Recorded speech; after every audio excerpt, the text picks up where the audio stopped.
Petty's starting to roar here in Rockingham at the North Carolina Motor Speedway as TNN Motorsports presents live flag-to-flag coverage of the Goodwrench 500.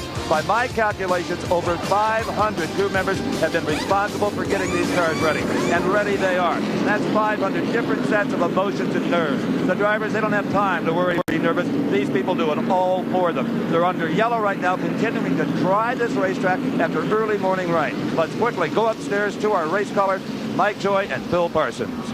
Thank you, Steve, and so much for elaborate pre-race. We're about set to go racing here at the Rock. Let's set the grid for you. Kyle Petty is on the pole. He has a chance to repeat. Last year he took the bonus of $295,000. Ken Schrader right alongside. Row 2, Davey Allison carrying one of our in-car cameras, and with him will be Harry Gant. In the third row, Ricky Rudd, second last week at Richmond with Mike Waltrip. Jeff Bodine teamed with Alan Kulwicki, the last fall's winner here. Rick Wilson, best starting slot since joining Harry Hyde with Rusty Wallace. Rick Mast and Bill Elliott. Dale Earnhardt, the point leader with Derek Coe. Ernie Irvin and Brett Bodine. Darrell Waltrip, he'll have an in-car camera with Dale Jarrett. Rookie Bobby Hamilton and Morgan Shepherd. Sterling Marlin, along with Dick Trickle, and Mark Barton and Terry Labonte. Richard Petty's back there, the track's all-time winner with Bobby Hillen. Chad Hill and Mickey Gibbs. Jimmy Spencer, along with Dave Marcus, making his 47th start here. And some new faces, Hut Strickland and Andy Hillenberg. Jeff Purvis, the dirt tracker, and Stanley Smith from Alabama. Joe Ruttman and Wisconsin's Rich Bickle. Mike Skinner from Greensboro with Jimmy Means. Bill Meacham from Charlotte, and rookie Ted Musgrave. Those are the cars, 40 strong, that are lined up set for a start here just 1/2 lap from now. Brock Yates. Steve, I'm with Donnie Richardson, who's handling the pitch for Kyle Petty right now. He's in a conference with one of the NASCAR officials. They seem to be arguing a little bit about something. Obviously, Donnie, what's going on here? Oh, nothing. NASCAR, come up with their new safety rules for this year, and necessary so. But now they really count the amount of people you get over the wall, and it costs you 15 seconds if you get one extra foot over there. So we're just going over them before the beginning of the race. We got a green, Mike. Into turn number 1, Kyle Petty and Ken Schrader trade a little bit of sheet metal. And it is Petty who squirts out of turn 2 with the lead. I'll tell you, Mike, it looked like Kenny Schrader was a little bit hesitant there. He wasn't dead sure. I don't think that the track was dry in that second group, so he let Kyle go. Looking from Davey Allison's car at the leader, Kyle Petty, as they come through turn 4 and into the dog leg on the curving front straightaway of this 1.017-mile oval track. Kyle Petty in front, Davey Allison, that black orange numeral car, in second. In third, Kenny Schrader. Fourth, the Bandit Harry Gant, and fifth is Ricky Rudd. I'll tell you, Mike, Kyle Petty started where he left off last year. He dominated this race last year. He was a dominant car in the fall race until he had trouble and lost a cylinder. Mike Waltrip is sixth, Alan Kulwicki seventh, Jeff Bodine eighth, and you're riding with Rusty Wallace up against the back bumper of Jeff Bodine as Rusty wrestles the wheel of that Pontiac through turns 1 and 2. Back straightaway. And Wallace looked inside, now lines up. Dale Earnhardt has come to 10th for 13th. Darrell Waltrip, you're in his car, trailing Bill Elliott out of turn number 4 and back to the start-finish line to complete lap 3. Earnhardt and Wallace going at it. Front 4 breaking away just a bit. Kyle Petty alone out front. There's the battle back behind them. Earnhardt on the inside, and with him comes Ernie Irvin. Irvin has had a trailer hitch hooked on Earnhardt's car for much of this young season. Here's Davey Allison with Ken Schrader. Davey has moved up into second behind Kyle Petty. I'll tell you, you talk about the trailer hitch. I'll tell you what, everyone used to say, let me just stay near Darrell Waltrip during this race because I know at the end of the race he'll be near the front. Now it's Dale Earnhardt. Kulwicki, Bodine, Earnhardt, and Irvin there. Now back up to second place, and there's leader Kyle Petty. Schrader, number 25 in third. Allison ahead, Harry Gant behind. 5 laps of 492. Kyle Petty continues to lead as he's done from the top of the green. Gant trying that low line to stay with Schrader. They're a car length apart midway down the backstretch. And they are leaving fifth place Ricky Rudd. Kyle Petty has about the same interval between he and Davey Allison. 9/10 of a second from Kyle Petty to Davey Allison's second place car. In third, Schrader, number 25, and fourth, Harry Gant. 5th is Rudd, 6th Mike Waltrip, 7th Kulwicki, and this is out the back of Davey Allison's car. Trouble, turn 4. One car goes spinning down the banking. That is Andy Hillenberg. And here comes the field right on top of him. Plenty of room to get by on the outside as they race to the caution flag. 7 laps complete. First yellow of the day for Hillenberg's spin up in turn 4. I don't think he made any contact, Mike. It looks like just a fairly innocent spin, and he should be able to get back underway. So there's Hillenberg down on the apron, which you see is still rather damp. Here's Darrell Waltrip riding behind Morgan Shepherd's Ford and just back of Sterling Marlin under this first caution. That was Hillenberg's first Winston Cup career start. He still hasn't fired that car down on the apron of turn 4. So we'll stay yellow here for a few laps. Riding along under caution with Darrell Waltrip, who started back in 17th position, a match of his car number. Now he is currently running in 19th. He's given up 2 spots, 1 to Sterling Marlin and 1 to Morgan Shepherd. Brock Yates? Mike, I'm with Donnie Robinson, who's handling their crew chief duties down here. Gary Nelson is the spotter this afternoon for Kyle Petty. And is Kyle talking to you at all? Oh, not really. He's just concentrating on his line and just trying to get a pace settled down early. And he just says it feels real good right now. Oh, it sure looks good. He looks like a repeat performance. We've seen this before here. Oh, yeah. We hope to do it again. We know it's not going to be as easy. It wasn't easy last year in the fall when we got out front as it was in the spring. And we know everybody else has been working hard for this racetrack and gunning for us. And we expect them to be a little tighter this time around. Donnie, I talked earlier to Kyle. He's concerned, I think everybody is, about this sort of change in cadence of this race because of the rain and a quick start and a little run in on the caution laps. What are you going to do? You got a problem, or are you going to set out with a race plan you had before? No, Gary and I sat in the truck and we talked strategy for an hour this morning, and we're going to try to just stick to it as we can as long as we're out front. Okay. Steve? I'm with Andy Hillenberg, the 29 car from Indianapolis. And Andy, first of all, sorry to see you out so soon, but did the racetrack conditions have anything to do with your losing control? No, the motor locked up on me going into 3, and just the rear wheel stopped turning and sent me spinning. So this is my debut in Winston Cup racing. It wasn't what I had in mind, but we got our feet wet anyway, and hopefully we've laid a good foundation on building our team. Tough way to get on television. Yeah, maybe. Mike Joy? Hillenberg's quite a sprint car driver. He led 97 of the 100-lap Hoosier 100 last year. Went out with 3 laps to go due to a flat tire. 9 laps complete. We're set to go back to green, and Kyle Petty is at the head of the parade. Davey Allison, Ken Schrader, Harry Gant, Ricky Rudd. Mike Waltrip is 6th, Alan Kulwicki 7th, Jeff Bodine 8th, Dale Earnhardt and Ernie Irvin. Behind them comes Rusty Wallace and Rick Wilson. Looking for green out of turn 4.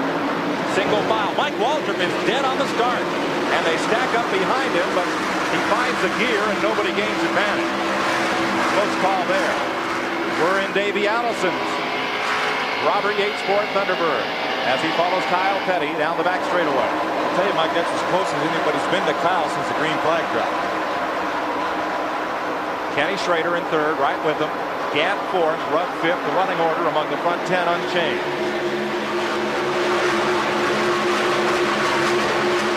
But back about 11 spots, things are bundling up. Single file now through the front 7 cars. Ernie Irvin on the inside, top of your screen, gains a spot from Jeff Bodine. Here's a snarling pack. Morgan and Shepherd underneath Mark Barton. Sterling Marlin's the blue car. Dale Jarrett, who won yesterday's Goodwrench 200, is at the head of that group. That's just back of the top 10. Brett Bodine, the green Buick on the outside. What a tough start he's had to the season. 3 cars wrecked in 3 weeks of racing. Mark Martin went very high down there. It allowed Morgan Shepherd to pass him and Dick Trickle to get up on the inside. Back up front, Kyle Petty brings them around. 12 laps complete. Davey Allison, Kenny Schrader, Harry Gant, and Ricky Rudd. And Kyle once again opens up a wide margin. The Goodwrench 500 at Rockingham rolls on. 13 laps complete with Kyle Petty in the lead. Davey Allison second. Back with more right after this.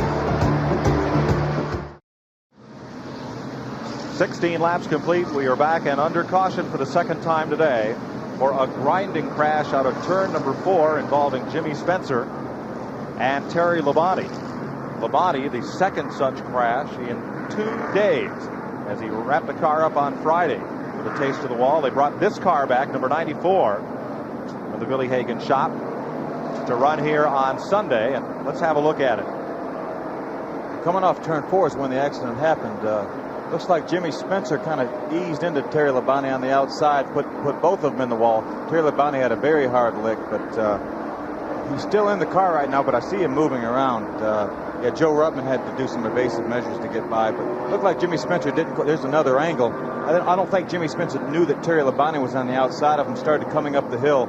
He kind of pinched Terry into the wall. It sent them both into the wall head first. Ruttman was inside of Spencer at the time, and Spencer came up, Labonte right there.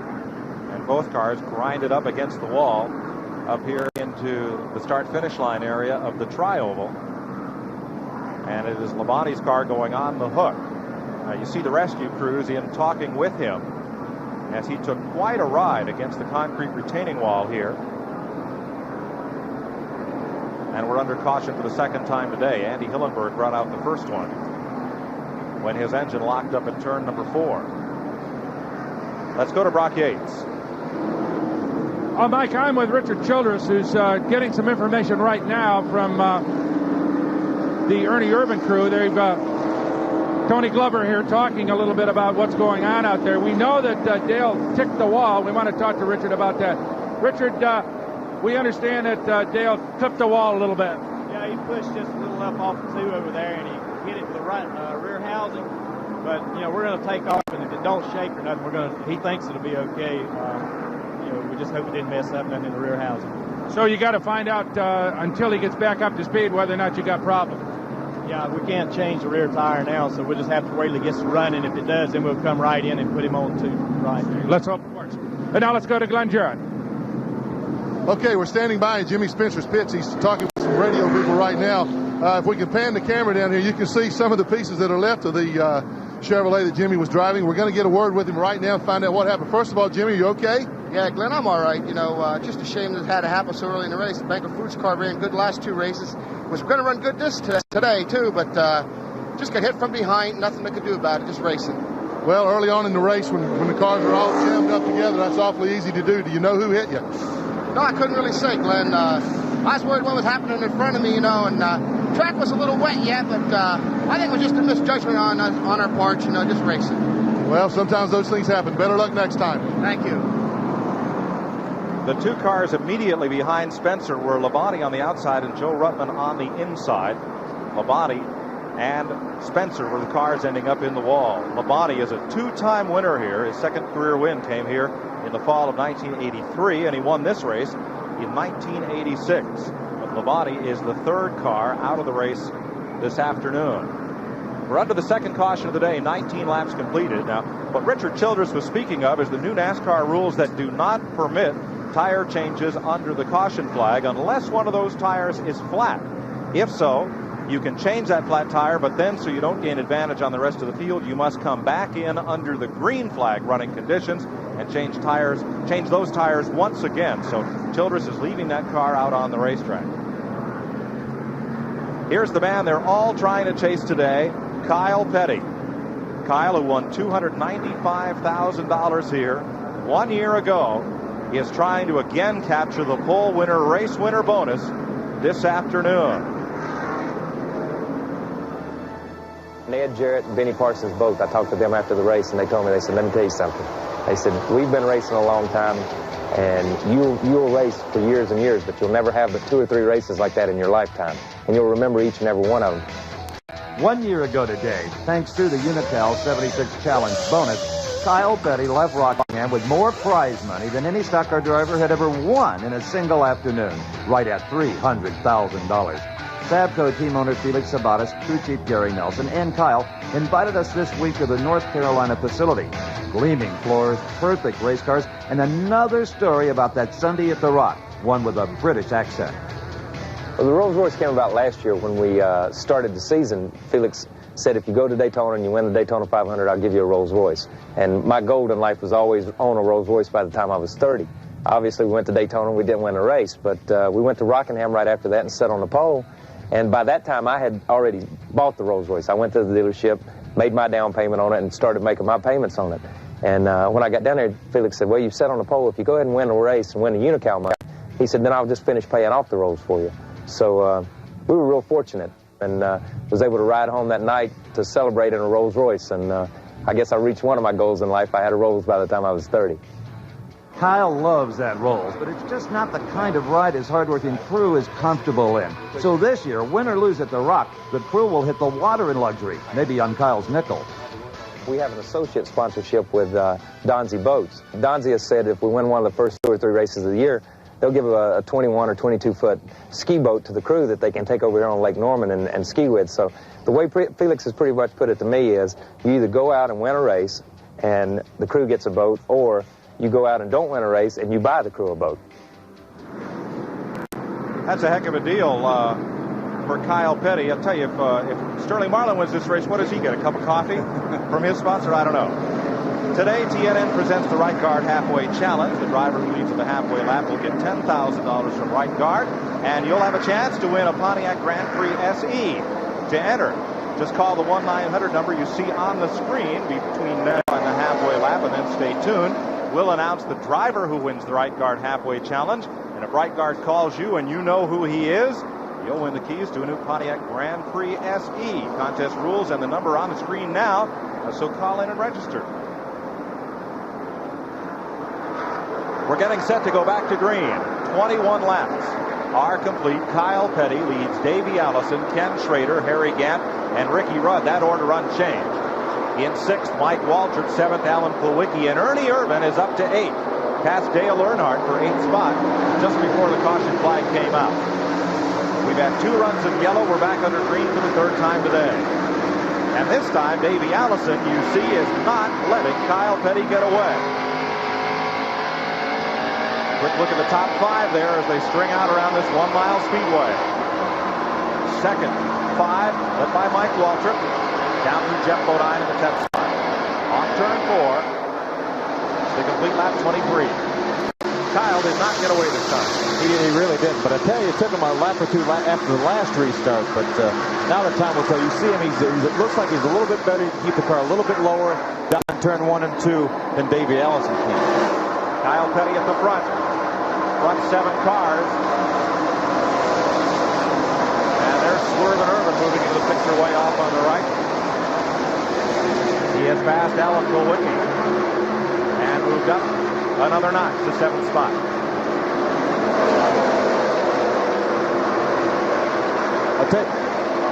There is Irvin. He's made the pass on Kulwicki, now sets his sights on the similarly painted car of Mike Waltrip, who has run in 6th spot since they dropped the flag. There's Kulwicki in number 7, that forlorn-looking unsponsored car.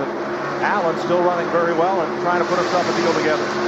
But Irvin now pulls right up on the back bumper of that Bahari Racing Pontiac of Waltrip. 2nd, 3rd, and 4th now. Ken Schrader right in the middle there, and his white number 25, Chevrolet. Harry Gant closing in. And Davey Allison sees Kyle Petty beginning to disappear off into the clouds.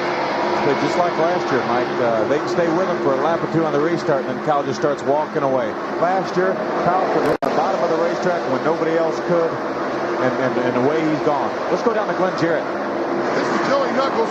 This is Joey Knuckles, crew chief for Davey Allison. Davey looks awfully strong thus far in the race. There's only one car he can't handle. Does he think he can catch up with Kyle?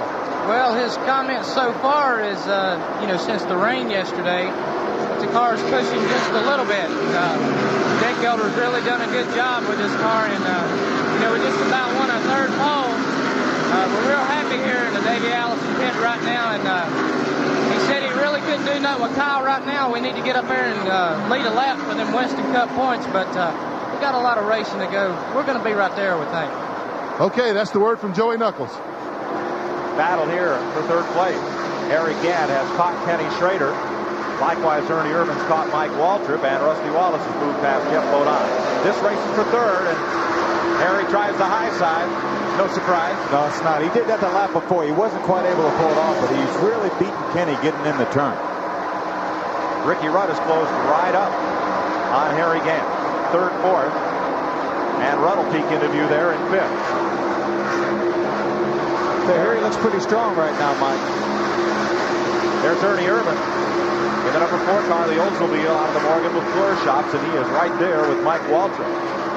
Now that battle is just behind the one we saw a moment ago. It's for 6th place. Back behind them, Kulwicki is 8th, Earnhardt 9th, and Rusty Wallace has moved into the top 10. Earnhardt must not have had too much damage from scrubbing the wall, Mike, because he's been able to stay right with Alan Kulwicki. Ernie Irvin trailing 6th place Mike Waltrip, and they're catching Ricky Rudd. So while Kyle Petty has checked out on the field, second on back is still fairly close. There's Davey Allison on the left of your screen, along with Harry Gant. Gant now into third. And in fourth, Ken Schrader. Last lap on Kyle Petty, 143.6 miles per hour. He has a 2-second lead. At the North Carolina Motor Speedway, 31 laps are complete as you watch out the back window of Davey Allison's Ford. And his pursuers will be back to watch them at Rockingham in a moment. Rusty Wallace has moved into 9th place. He's passed Dale Earnhardt as we look from Davey Allison's car and Harry Gant. Second and third place. Dick Trickle has made 2 unscheduled pit stops and now goes to the garage in the Cale Yarborough car. Dale Earnhardt getting kicked back a spot to 9th. Jeff Bodine has tried him on the inside for that position. Bodine in the Junior Johnson T-Bird, the red car. I tell you, Dale has lost about 10 car lengths to Alan Kulwicki, not to mention the fact that Rusty Wallace has got by. Jeff Bodine had a peek while we were waiting for a commercial break on the inside to try to get by Dale Earnhardt. So Dale is not running right up to par yet. Earnhardt is 10th behind this man, Rusty Wallace. Riding along in the Penske Pontiac. In 9th place, the white car ahead is Alan Kulwicki. And in front of Alan, Ernie Irvin. Back to turn 1. 9th place, Rusty Wallace. Here's Steve.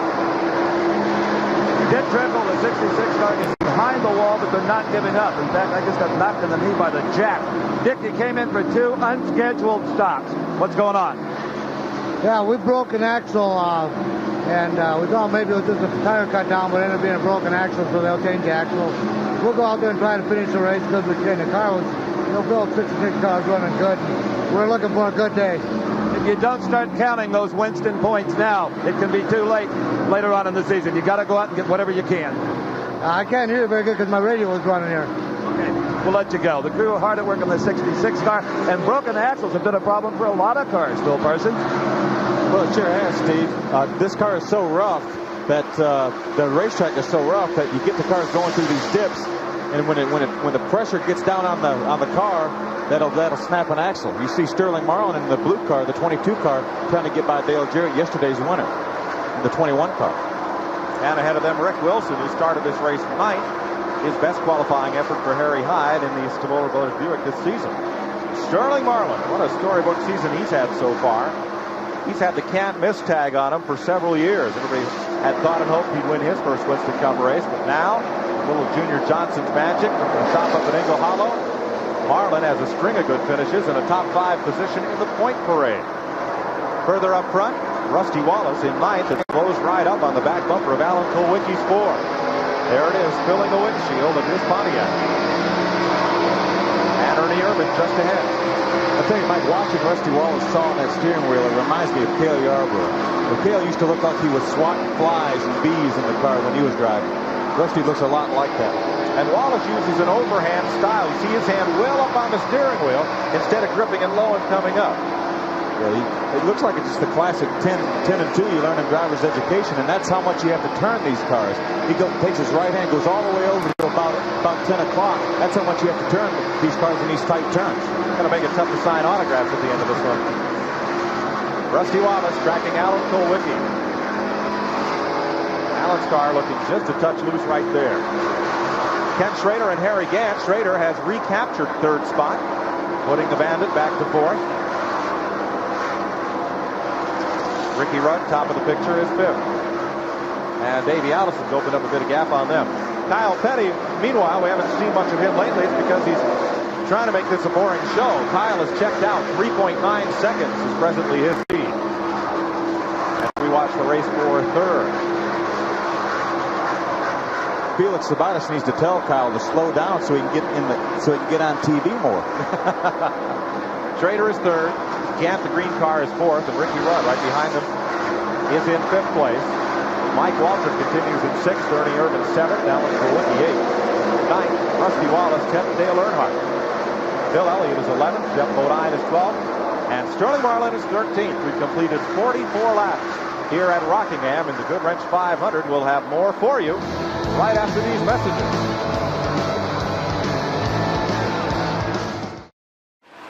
At the North Carolina Motor Speedway, coming up on the 50-lap mark, 492 will make up the 500 miles. Kyle Petty, runaway leader. Davey Allison's Ford, Ken Schrader's Chevy, Harry Gant, Ricky Rudd, the top five. Further back, Mike Waltrip and Ernie Irvin hold position. Rusty Wallace has moved around Alan Kulwicki's Ford, and Bill Elliott is now up into the 10th spot. Kyle Petty leading now by 5.2 seconds as we ride along with Rusty. There is Bill Elliott muscled up against Alan Kulwicki's car. Dale Earnhardt right in there, but Earnhardt has not been moving to the front today in the early going. Elliott has the handle on the low side and slips past Kulwicki. I tell you, Mike, Bill Elliott looks pretty good right now. He started back in 12th position. Now he's passed Alan Kulwicki for about 8th or 9th, and looks pretty good. And here comes Earnhardt underneath Kulwicki after Elliott opened the door. Earnhardt goes right through. Here's Brock Yates. Mike, I'm in the Dale Earnhardt pit, and remember now he brushed the wall, and there was a lot of concern. I talked to Richard Childress a couple of minutes ago. Richard said he hadn't said anything on the radio. We know Dale's a strong silent type, but apparently he's unconcerned, and he's going to wait until the regular pit stop comes up because he hadn't said a thing on the radio. Obviously, Richard's concerned because Dale's sort of advancing to the back, but at this point, nothing, no news from here, and he doesn't appear ready to stop. Back to you. Rusty Wallace catching Ernie Irvin there, and then Harry Gant just ahead. Missing Mike Waltrip out of that pack. Gant dropping back a bit.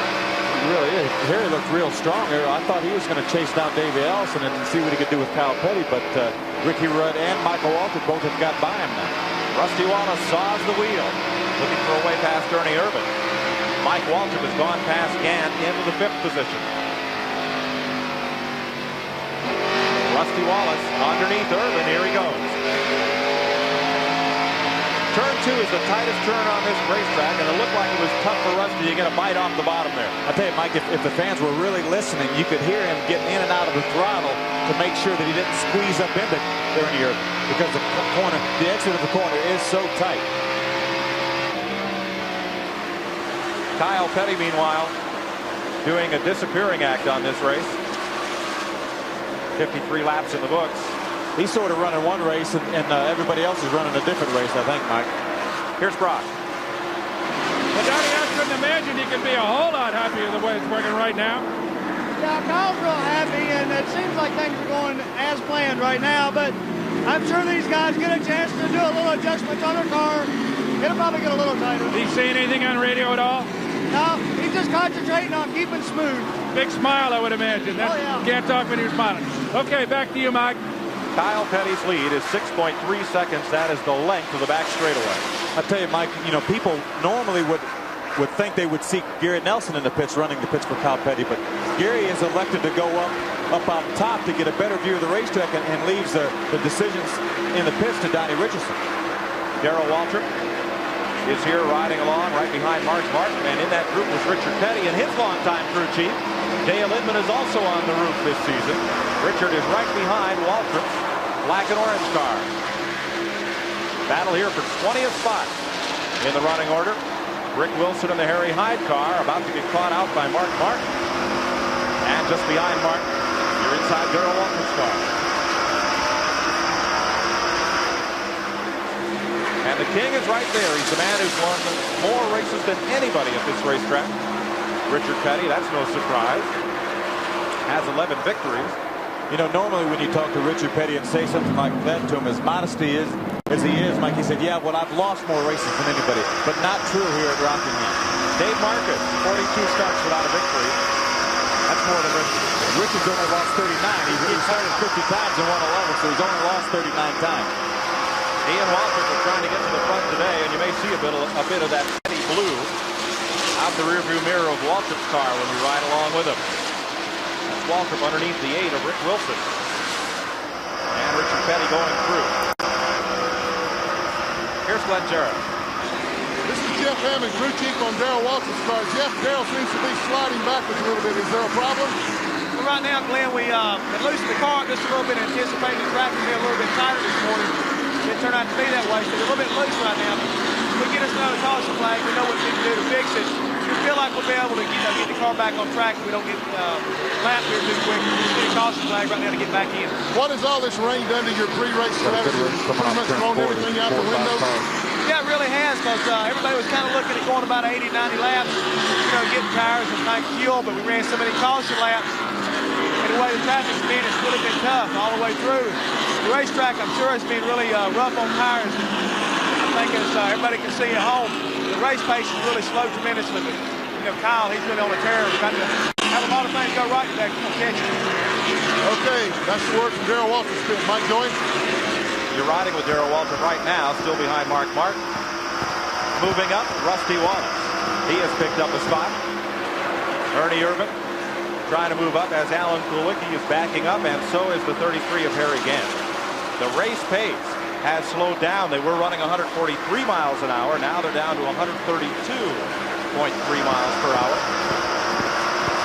61 laps on the board. We just caught a glimpse of Richard Petty getting by Darrell Waltrip and Mark Martin. So Richard's on the move. Lapping by the Bill Meacham car there. The Gillette Right Guard Halfway Challenge is underway. You can call the 900 number on your screen. Each call costs 95 cents if you want to register. If you called after the halfway point, if you know what driver won the Right Guard Halfway Challenge and $10,000 from Gillette, you could win that Pontiac Grand Prix SE that they will give away today. 2:46 is the halfway lap. Davey Allison at work, sitting in his office on a leisurely Sunday afternoon drive. 63 laps in the book here at Rockingham. You're riding with Davey. He's in second place in the Goodwrench 500. More after this. TNN Motorsports live presentation of the Goodwrench 500 is brought to you by Haviland Motor Oil. Get the most out of your car.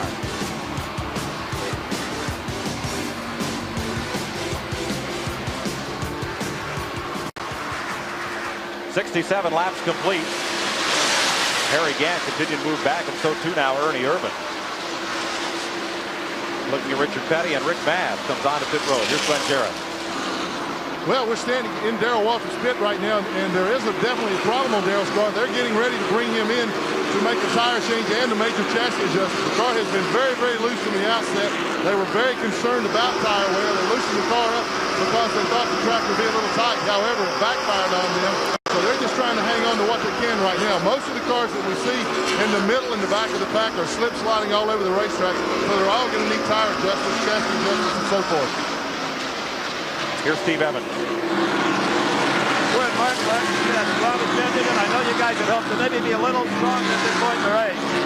I can't hear you. I knew you guys had hoped to be a little stronger at this point in the race. Yeah, we're hoping to be stronger. The car's just too tight right now. Just going to have to buy our time, try to get a chance to make some adjustments. And you can make some of those adjustments on that first pit stop, which is not far away. About 40 laps. Thanks a lot. Ricky Rudd right in the middle of a sandwich. He's caught up to Kenny Schrader, but he has the 2 car of Rusty Wallace right with him. Harry Gant's on pit road, second of the contenders to make a scheduled stop. It comes at lap 70. Leo Jackson crew going for 4 tires. Derek Cope is also in. at the 70 lap mark. Is this a little early, Phil, or about when you expected? Well, you know, they ran several laps under the caution trying to dry the track, Mike. So this, you know, fuel-wise, this is probably about right. I'll tell you, Rusty Wallace is the man on the move right now. You see him on the outside of Ricky Rudd. Nobody's passed Ricky Rudd all day. He's running 5th and now 4th position up until this moment. Rusty Wallace goes on by to capture 4th. Kicks Rudd back to 5th. And out the back of Rusty Wallace's car, you get an idea of that 25-degree banking in turn 4 here at Rockingham. Off the throttle into 1. And picks it right back up. Even before the midpoint of the 1 and 2 corner, he's hard back on the throttle. And you can see when he did that, he kind of spurted out a little bit of a distance between he and Ricky Rudd. Off the gas for turn 3. And he's only halfway through turn 3, and he's on the throttle again. I think that's where he's beating Ricky Rudd right now. He's getting on the throttle before Ricky Rudd can. That gap widening between Wallace in 4th. You're looking out the back of his car at Ricky Rudd in 5th. And behind them, Mike Waltrip. Further up ahead, in 2nd place, left of your screen, Davey Allison. Ken Schrader is right with him. We're in the window for green flag pit stops, the first of the day. And you see Davey Allison has a clear track ahead. Kyle Petty is nowhere in sight. 11.5 seconds is Kyle Petty's lead. Back with Rusty Wallace as Wallace closes up on Kenny Schrader. Rusty, arguably, with Kyle Petty, the quickest car in the racetrack. I think he definitely is. Kyle Petty obviously is the quickest car in the racetrack, other than the cars that have fresh tires. Leading rookie candidate Bobby Hamilton in for 4 tires, the George Bradshaw car. And here's Rusty closing right up on 2nd and 3rd place. You're riding along with the '89 Winston Cup champion in a new ride for 1991. Here's Glenn. All right, we're standing by right now. Davey Allison pit. He's not quite ready to come in yet. We'll get back as soon as he makes that pit stop. They're stretching it just as far as they can to get the absolute maximum fuel consumption that they can. He's not losing any ground on the racetrack, so they're going to stay out just a couple more laps. Steve Evans. Well, up here, a crew that is ready for a stop, and that's the men behind Sterling Marlin, the number 22 Thunderbird, under the direction of crew chief Mike Beam. They have got tires out, air wrenches, everybody standing on the wall, making sure they don't get too many men over the wall. Mike Joy. Alan Nowicki getting 4 tire service for Paul Andrews and his crew. And for 2nd place, Kenny Schrader may be the first car all day to pass Davey Allison's black number 28. It looks real good. Look at Rusty Wallace, so right up on Davey Allison's back bunker. He may take advantage of the side-by-side racing to get them both. 3 wide in turn 4. Here comes Schrader, hanging it out and looking for 2nd place. Folks, this is 135 miles an hour, closer together than you park. And there's only 400 some miles to go. Right? All right. This is no short track shootout. Sure looks like one. Rusty Wallace watching. He's got the best seat in the house for this battle. Brett Bodine has made his pit stop at lap 78. Ernie Irvin is in. Tony Glover and the Morgan McClure team. You see that tire rolling away, Mike? That's supposed to be, that's a $100 fine right there. Clock running on Irvin's pit stop. A lot of wedge being jacked out of that left rear. Another tire taking a half a lap on its own there. Back with Rusty Wallace. The Irvin crew is done in 27.8 seconds. Up front, nobody wants to come in and spoil this good battle and give up track position. Davey Allison, now they're pulling up on Derek Cope, who should move away from them with fresh tires. Here goes Rusty. Number 2, Chad Little following him along. Chad Little is also one of the cars that got fresh tires, Mike. That's why you can see cars with fresh tires that make so much difference. They can just drive by the car leading the race if he's out there on hot, worn tires. Mark Martin on pit road for 4 tires. Rusty Wallace was able to get by Ken Schrader, so Rusty Wallace is now all the way up to 3rd position. Make that 2nd as he's passed Davey Allison, and Allison scoots way high on the racetrack. There's Davey on the right side of your screen, and you see him losing ground to second place Rusty Wallace. And then you probably, if you could overhear Davey, he's probably begging them to let him come in and get some fresh tires on that car. Ken Schrader has dropped to fourth. Ricky Rudd holds on to the fifth spot, but closing up on Rudd are Mike Waltrip and Bill Elliott. There's Davey. Dick Trickle back out of the garage area, going past Davey Allison. Morgan Shepherd on pit road, and Shepherd will get service from Donnie Wingo and the Bud Moore crew. Here's Schrader moving back up at Davey Allison. That car, when it went away, it went in a hurry. It really did. Rusty Wallace was just driven away from Davey Allison. Back behind that group, Ricky Rudd trying to hold off Bill Elliott, who's now moved around Mike Waltrip. There goes Schrader. You can see how much Kenny Schrader beats Davey Allison in the middle of the turn. This battle 14.5 seconds behind leader Kyle Petty, who is running virtually his own race. Schrader to the inside. Davey giving him lots of room. Kenny doesn't quite have enough to clear him in the turn. He can beat him 2 car lengths, but not quite enough to clear him. Maybe he can do it this time. He does. He beat him by 4 car lengths through that turn. Right behind him, Bill Elliott is coming fast. Darrell Waltrip on pit road now at lap 95. Waltrip getting good gas mileage, but check that lap 85.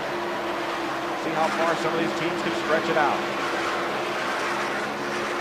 Jeff Hammond's crew going for 4 as Earnhardt swings down off the banking at lap 85 and heads for the pits. I'll tell you one thing we haven't covered, Mike. The guys have to be very careful coming to the pits because we drive the racetrack, but pit road is still very, very wet. 4 tires for Earnhardt as well. Glenn Jarrett. Okay, we're in Davey Allison's pit, and they are getting ready to bring him in. He has been yelling at the crew on the radio, wanting tires. Some of the crews, there's been a lot of discussion here, wanting for him to come into tires right now. Steve Evans. Rusty Wallace is also in with the number 2 Pontiac. It looks like a 4-tire change here as well. Jimmy Maynard, the leader of the band, is making very sure they don't have too many men over the wall. NASCAR watching very carefully on that. Right rears are on, left rears are on, and Wallace is about away. Lap 8. Well, Mike, you can hear the whistle of air wrenches down here in the Kyle Petty pit. They are getting ready to stop as well.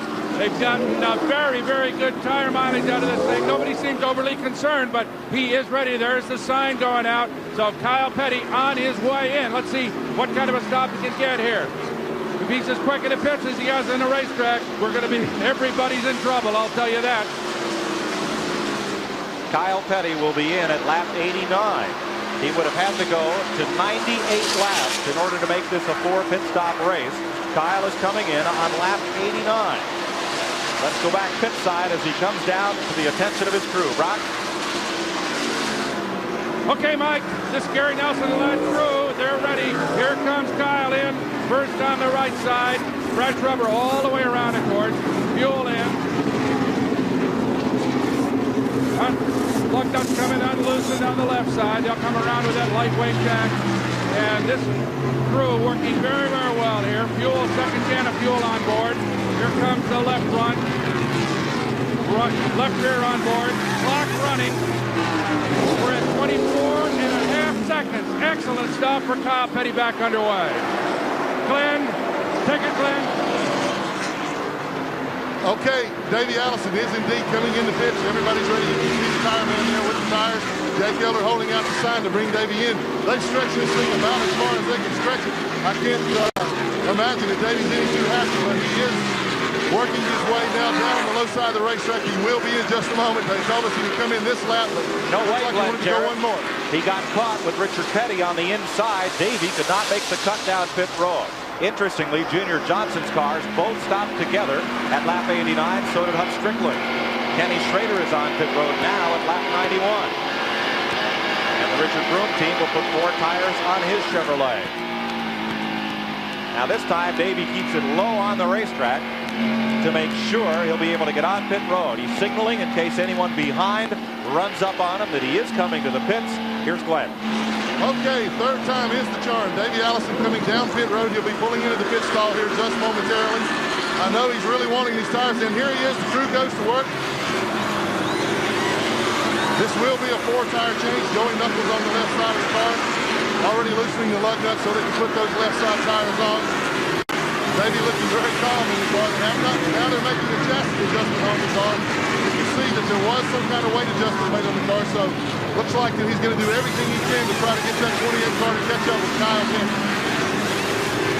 Now the window for these pit stops has really stretched, and he's in the penalty box. Now NASCAR is holding him. NASCAR is holding him. Now they're letting him go, so we'll find out. Left too many men over the wall in the Davey Allison pit. That's the call, and it's worth 15 seconds. 93 laps complete in the Goodwrench 500 here at the North Carolina Motor Speedway. TNN's live coverage continues after this. At the North Carolina Motor Speedway, Kyle Petty is back in the lead after the round of pit stops. Harry Gant is second. Dave Marcus is not yet pitted. He hopes to pick up 5 bonus points for leading a lap here, but Kyle got in and out so quickly that Marcus is up there in 3rd place and still hasn't stopped. Rusty Wallace is 4th. Bill Elliott is 5th. 6th is Brett Modine. 7th is Kenny Schrader. 8th is Ernie Irvin. Ricky Rudd is 9th, but Dale Earnhardt 10th after pit stop. You're riding with Davey Allison as he chases Richard Petty. Here's Glenn. Well, we're in Davey Allison's pit with Joey Knuckles. Joey, there was a penalty involved there. What happened? Well, I got a real good pit crew here, and I got a lot of guys in motion. And the right rear tire changer come back across the wall, and I had a guy go through the left front. And the official, you know, just one of them deals. So we'll just try the best we can to get our lap back and, you know, do the best we can from there. A lot of discussion going on with the NASCAR officials here from this crew team. They're not happy at all. Steve Evans? I asked a NASCAR official yesterday for an interpretation on how many men over the wall. Is it like pool? You know, you got to keep one foot on the floor when you got a long shot? No, it's not like that. If you get 1 foot over that wall, there's a 15-second penalty. And Mr. Allison just found out. Now, the driver has something to worry about as well. See that line right there? If the driver touches that line, it's not like tennis where liners are good.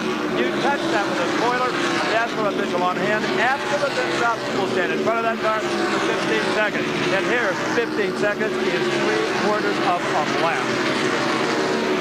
Kyle Petty in the lead, trying to put a lap on Darrell Waltrip and Hut Strickland, who had a good run here. Let's look at the cars out of the race so far. Andy Hillenberg brought out the first caution, out with a blown engine.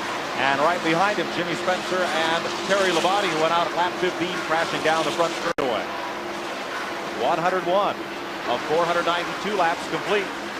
Kyle Petty led until he made his pit stop from the pole. Kenny Schrader went to the front briefly, so did Bill Elliott before they stopped. And now it is Kyle Petty back up front. I tell you, it shows how much that penalty mattered to Davey Allison. Right now, they're showing Davey Allison a lap down, and he was third place car prior to his pit stop. Kyle Petty well out in front. 5.5 seconds is his lead, but now he moves into traffic.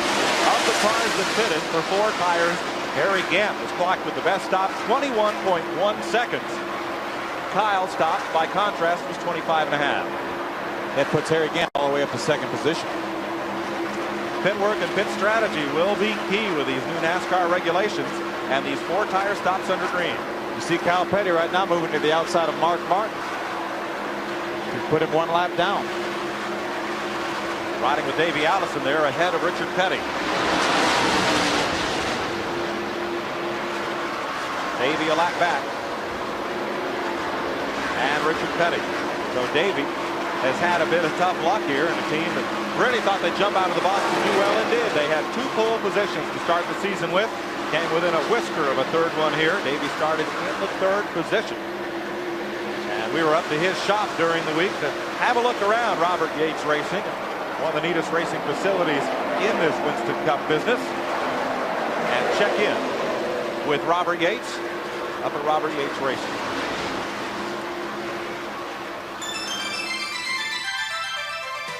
Charlotte, North Carolina is the home to many teams, including Davey Allison's car owner, Robert Yates. Amidst the pounding and the roar of the engine dynamometer, Robert gave us some insights on what it takes to get ready to break the rock. To prepare for Rockingham, we think about the time. It's a 5-hour race, generally a 5-hour race. Rockingham calls on the engine to perform at high RPM, in order to get the car up off the corner because it is a slow corner.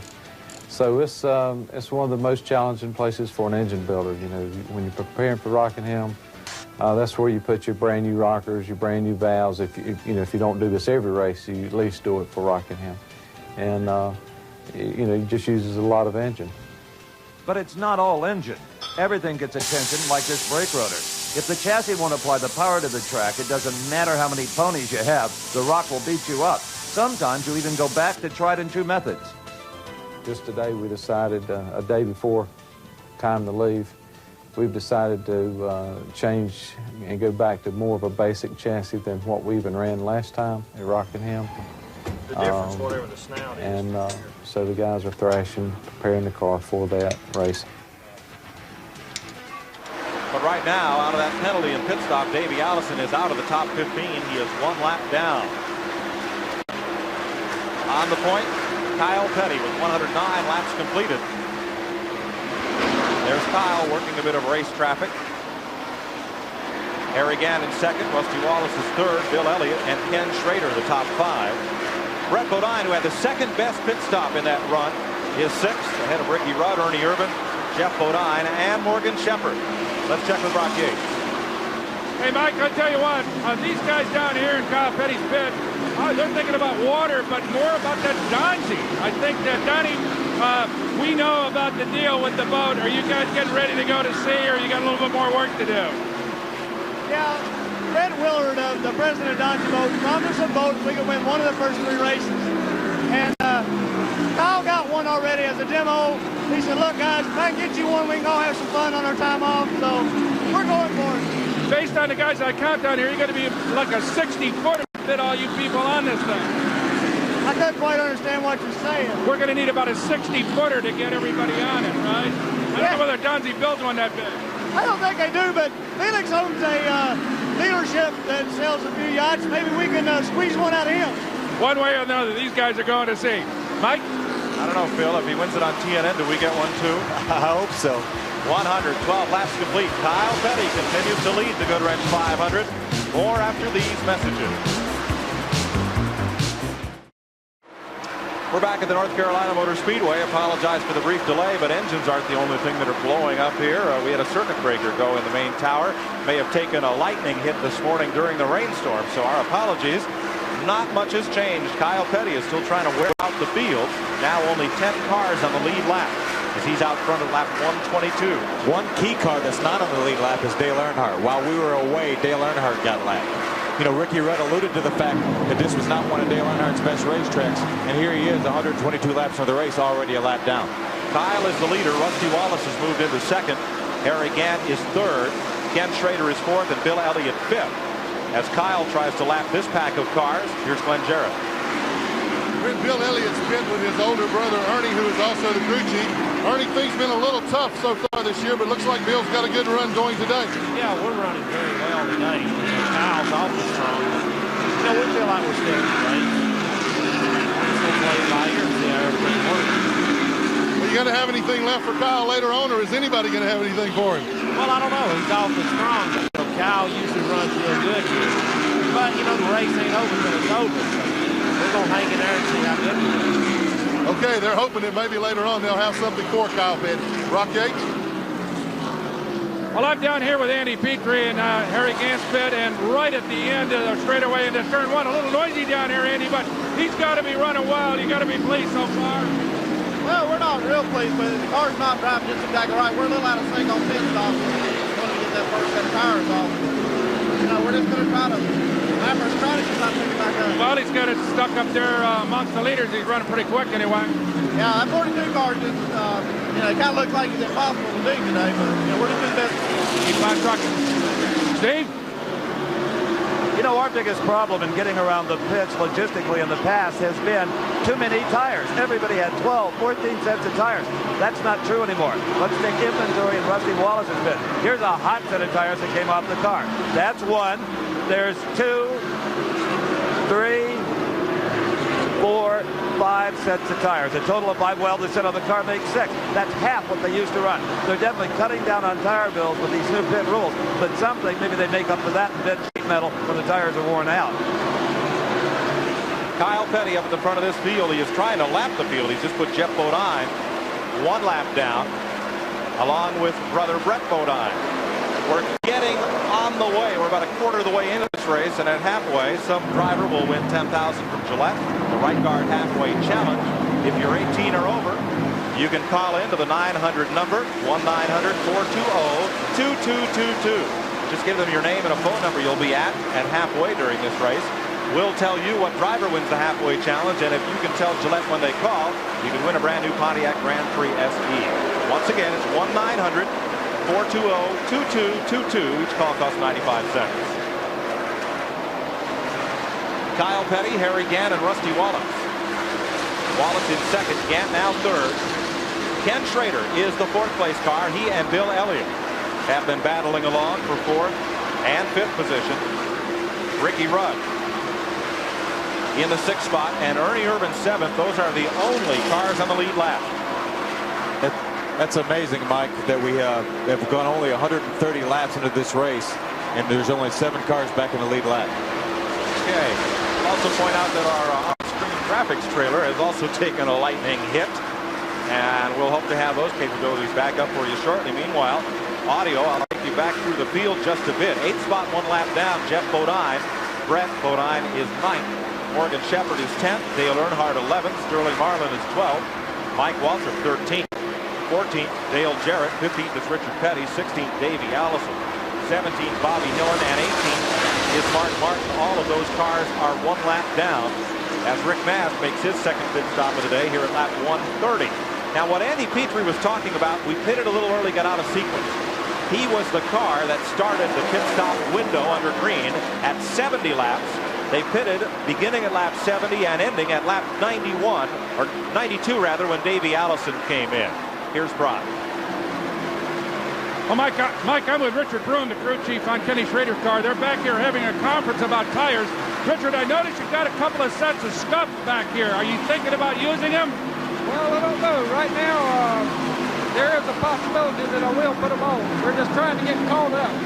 Everybody's been fooling around with tires, but you're the only guys that got a set of scuffed tires. Everybody else has fresh rubber back here. What do you reckon the advantage would be?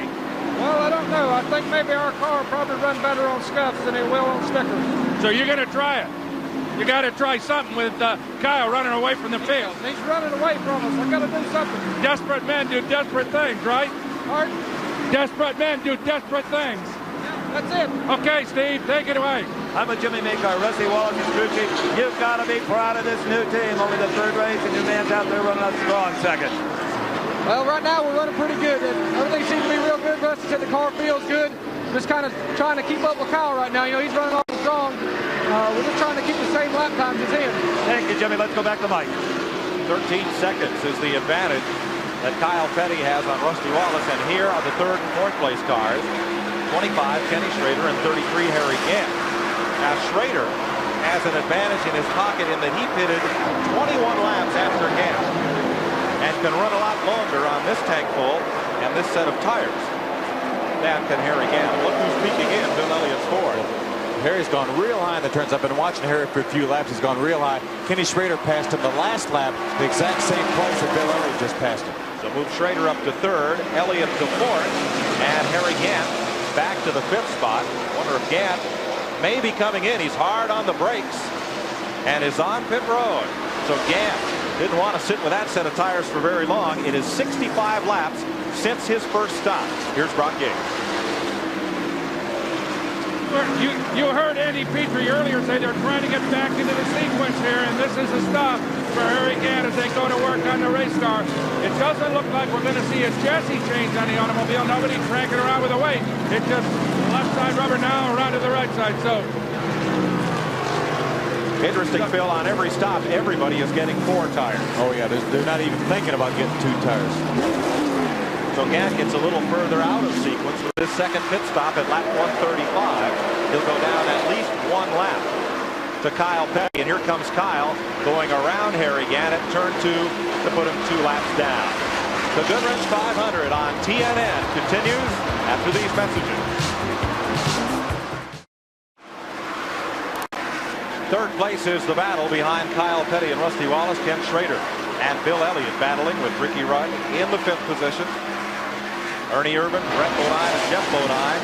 Sterling Marlin, Morgan Shepherd back a lap as we look through the top 10. And on the racetrack, we watch this battle for 3rd spot. Trader and Elliott, and it looks like Elliott's just found a comfortable place to hang out there.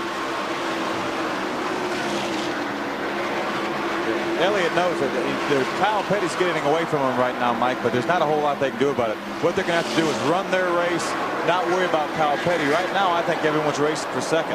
Or if they can improve their cars, then they'll be trying to catch Kyle Petty. Alan Kowicki on pit road. Here's Glenn. Well, Bill Parsons, you're exactly right. That's exactly what's going on here. I just talked to Ernie Elliott. They're just awaiting their next scheduled pit stop. He said just exactly what you said. They're just having to take Kyle Petty out of this thing right now. Nobody can handle him, so they're racing for 2nd place. The car is performing well. He's comfortable with it. They're just basically racing until they can get something, get in here and maybe make some more changes. It might enable him to catch up with Kyle Petty. Right now, the race is for 2nd place, though. Alan Kowicki is suffering through another abysmal pit stop trouble on the right front, and it takes them 44 seconds to change 4 tires. He was running with this pack of cars we're seeing now. Jeff Bodine and Sterling Marlin, the 11 and 22. Kowicki got kicked up to the top of the racetrack and came in for tires, but it was an excruciatingly long stop. Here's Brock Yates. Well, Mike, you can see that the Richard Childress-led crew of Dale Earnhardt is not particularly elated down here. I just talked to Richard, and he gave me a little wig-wag signal with his hands, which implies that the car is very, very loose. And they're going to try to correct it when they come back into the next stop. But they're going to stay out there. They feel they've got a ways to go, obviously, and hopefully they can make a charge after the next stop. Steve? If there's such a thing as serenity and calm at a Winston Cup event, you'll find it in the pits of Rusty Wallace, number 2. Jimmy Maycock is not smiling, but everything else up. They've got total confidence in the car, the tires, the weapons can be set up, and of course the driver. But calm has always been a benchmark of any Penske operation. Mike? Rusty Wallace in car. Alan Kowicki flying out of those 2 tires, but here's Wallace moving around in 2nd place. Well back of Kyle Petty, but with a leg up on Bill Elliott in 3rd. The new Wallace Penske organization, Rusty, Roger, and Don Miller are the partners, and they have a beautiful new race facility. TNN took a look at it. Here it is. The most successful name in American racing, Roger Penske, has returned to NASCAR after a long absence. Rusty Wallace is not just the driver. He's the inspiration and part owner. We visited their Charlotte area show shop. For racers who dream of such facilities, the pictures speak for themselves. I knew how much money it took to do this.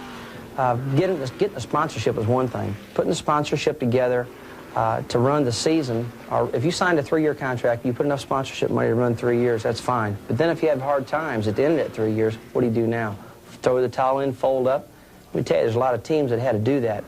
I didn't want to get myself in that position, so I wanted to have an owner that had enough capital or enough backing that we could continue on racing. My partner right now, Don Miller, Don worked for Penske Corporation, and basically through Don, I was able to put this relationship together. And so 1980, I had a chance to drive one of the Penske cars at Atlanta. I finished 2nd. It was a good run for us, but then after that, it just got really complex, so we canned the deal. I got more experience. 10 years later, I called upon him again to see if he might be interested, and he jumped for that deal. So we're together. It's a long-term deal right now. Rusty Wallace is a hands-on guy. He has the knowledge to be a part of every facet of car preparation. He built his own cars from scratch in the lean days. Even though he now has a financial stake, when the helmet goes on, the bean counting stops. When I'm at the racetrack, I never have a problem distinguishing myself from race car driver to car owner. I don't even think that, and that was one of my main concerns also. I didn't want to get light on the right foot, thinking, hey, I own part of this deal. I don't want to tear part of it up. No, I never think that. When I go out there, I give it 110% and pretend that I'm just driving for somebody else. Rusty Wallace driving his heart out and in 2nd place behind Kyle Petty. 5 cars on the lead lap. And this was a great battle going on here. Back at 8th place, Brett Bodine moved around brother Jeff and then took over from Mike Walter. So we'll move him up on the leaderboard to 8th place in the 26 car. Mike Waltrip back to 9th and Jeff Bodine to 10th. 152 laps. Ernie Irvan just made a pit stop. Second round of green flag stops is underway. We'll be back after this. Harry Gant, while he was backwards on the racetrack, so Kyle Petty is now a lap down. I mean, Harry Gant is now a lap down. Now, here's who gets burned on the caution flag. Alan Kulwicki had already made his second stop. So had Ernie Irvan, Derek Cope, Brett Bodine, Harry Gant. Each of those cars will be more than a lap down to the field as a result of having stopped under green before this caution came out and before the rest of the leaders made pit stops. Everybody's on pit road, including race leader Kyle Petty. Both the Junior Johnson cars, Sterling Marlin and Jeff Bodine, are also in. Dale Earnhardt getting service. 4 tires for Kyle Petty. Here's Brock Yates. Okay, we're down here in the Kyle Petty pit, and it was a good, quick stop. 24.1 seconds. So once again, the pit crew is doing just as good a job down here. And again, Mike, no chassis adjustments on this thing. I'm here with Felix Sabatis, who, Felix, you were a little late. Felix was over in Charlotte this morning. I didn't reckon that he was going to get out in time. The rain coming down. But I understand about 7 laps at Unreal before you got on the racetrack. Well, actually, I saw the first lap in the helicopter. We were flying in when they dropped the green flag, and I saw Kyle take the lead. So I didn't really think that we'd run the race today. I'm glad we're doing it because I got to go to work tomorrow. Well, I know for an enthusiast like yourself, you must have been really upset. Well, you know, I wanted to win and run it today, so I'm glad we're doing it. Okay, up to you, Mike. Darrell Waltrip on pit road. Davey Allison, Ricky Rudd also getting service. Kenny Schrader now in at lap 176. Mike, we see the NASCAR official again in the red coat pointing at the line. Darrell Waltrip straight over the line. He'll get a 15-second penalty. Davey Allison pulling out with 4 tires and a tank of gasoline from the Robert Yates-led crew. 22.3 seconds. Brock?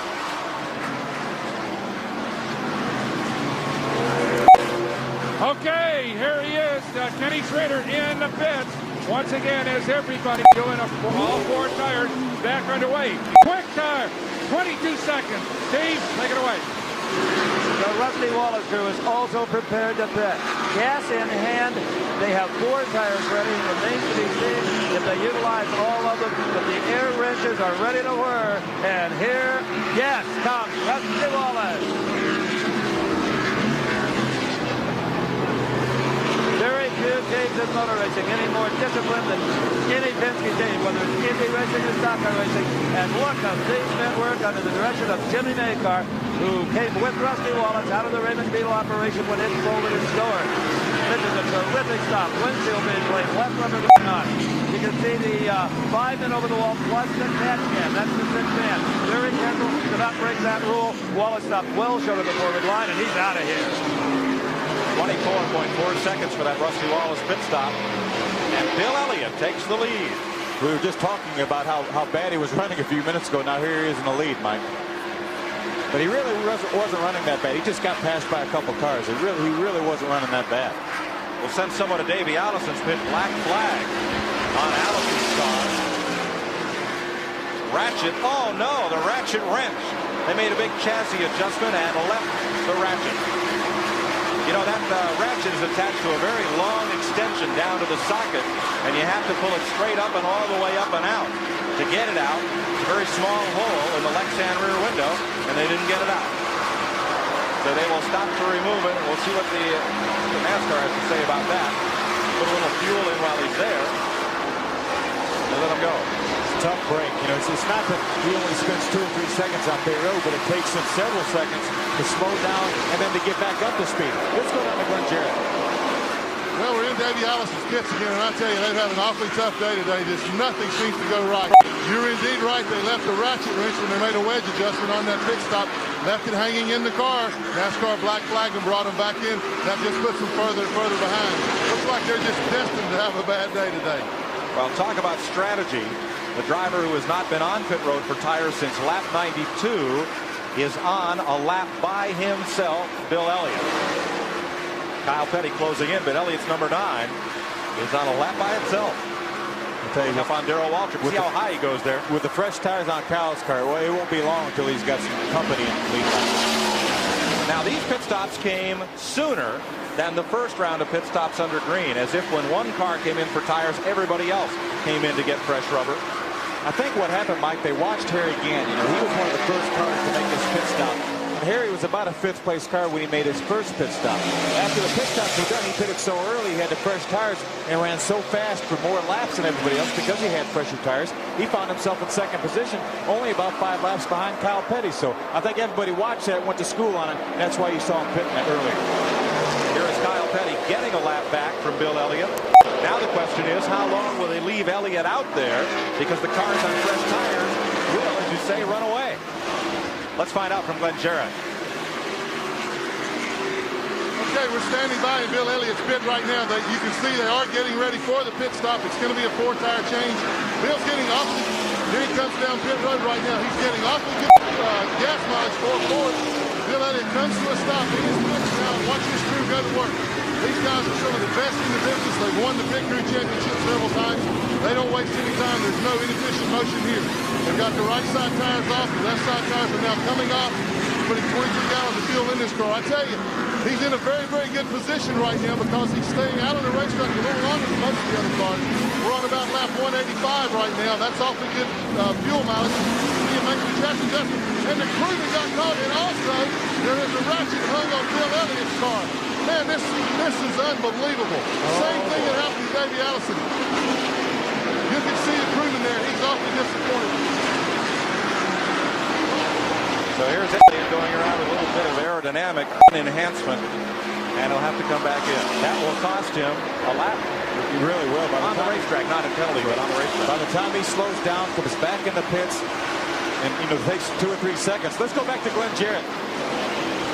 Go, Glenn. And once again, Bill Elliott comes down pit road. You can see the ratchet turning itself around, hanging in the right rear of the car.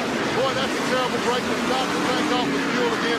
That is so costly. He had a great run going today. That's really going to put him back in the standing. And that crewman looks like a lineman who just missed the key block. And his runner got tackled. Tough break for Bill Elliott, as it was for Davey Allison. Rick Mast on pit road, and that's his 3rd stop of the day. It comes at lap 187 here in the Goodwrench 500. Kyle Petty running back to the front. We'll have more right after these messages. 2 of the fastest cars in this race have fallen victim to the same problem. First Davey Allison, and now the 9 car of Bill Elliott. Let's have another look at what happened on the Elliott pit stop. You see the guy on the right rear of the car in uniform putting wedge in the car or taking wedge out, whichever may be. They drop the jack, take off. Bill carries him 3 or 4 pits down, or a couple pits down.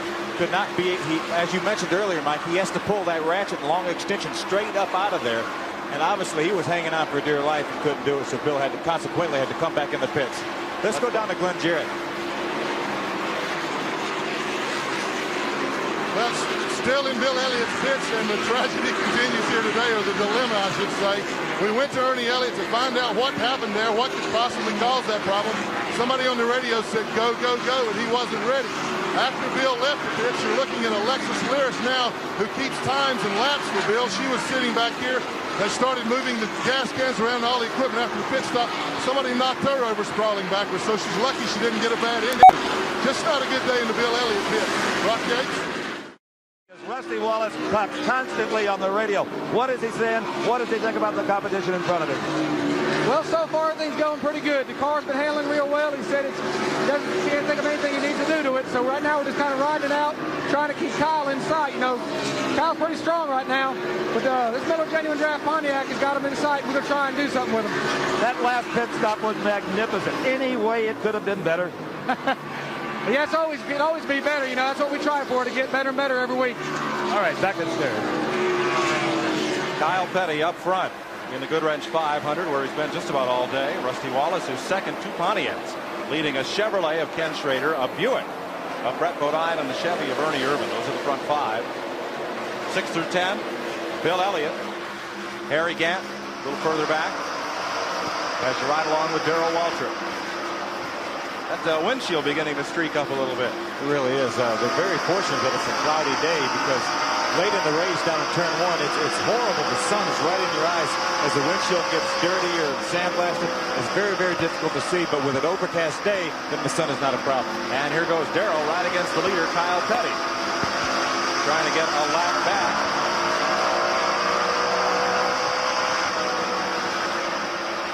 Waltrip, we are showing as the end of a lap down. Unofficially moving against race leader Kyle Petty. So he may have just gone 2 down. Back into the corner, down at turn 1.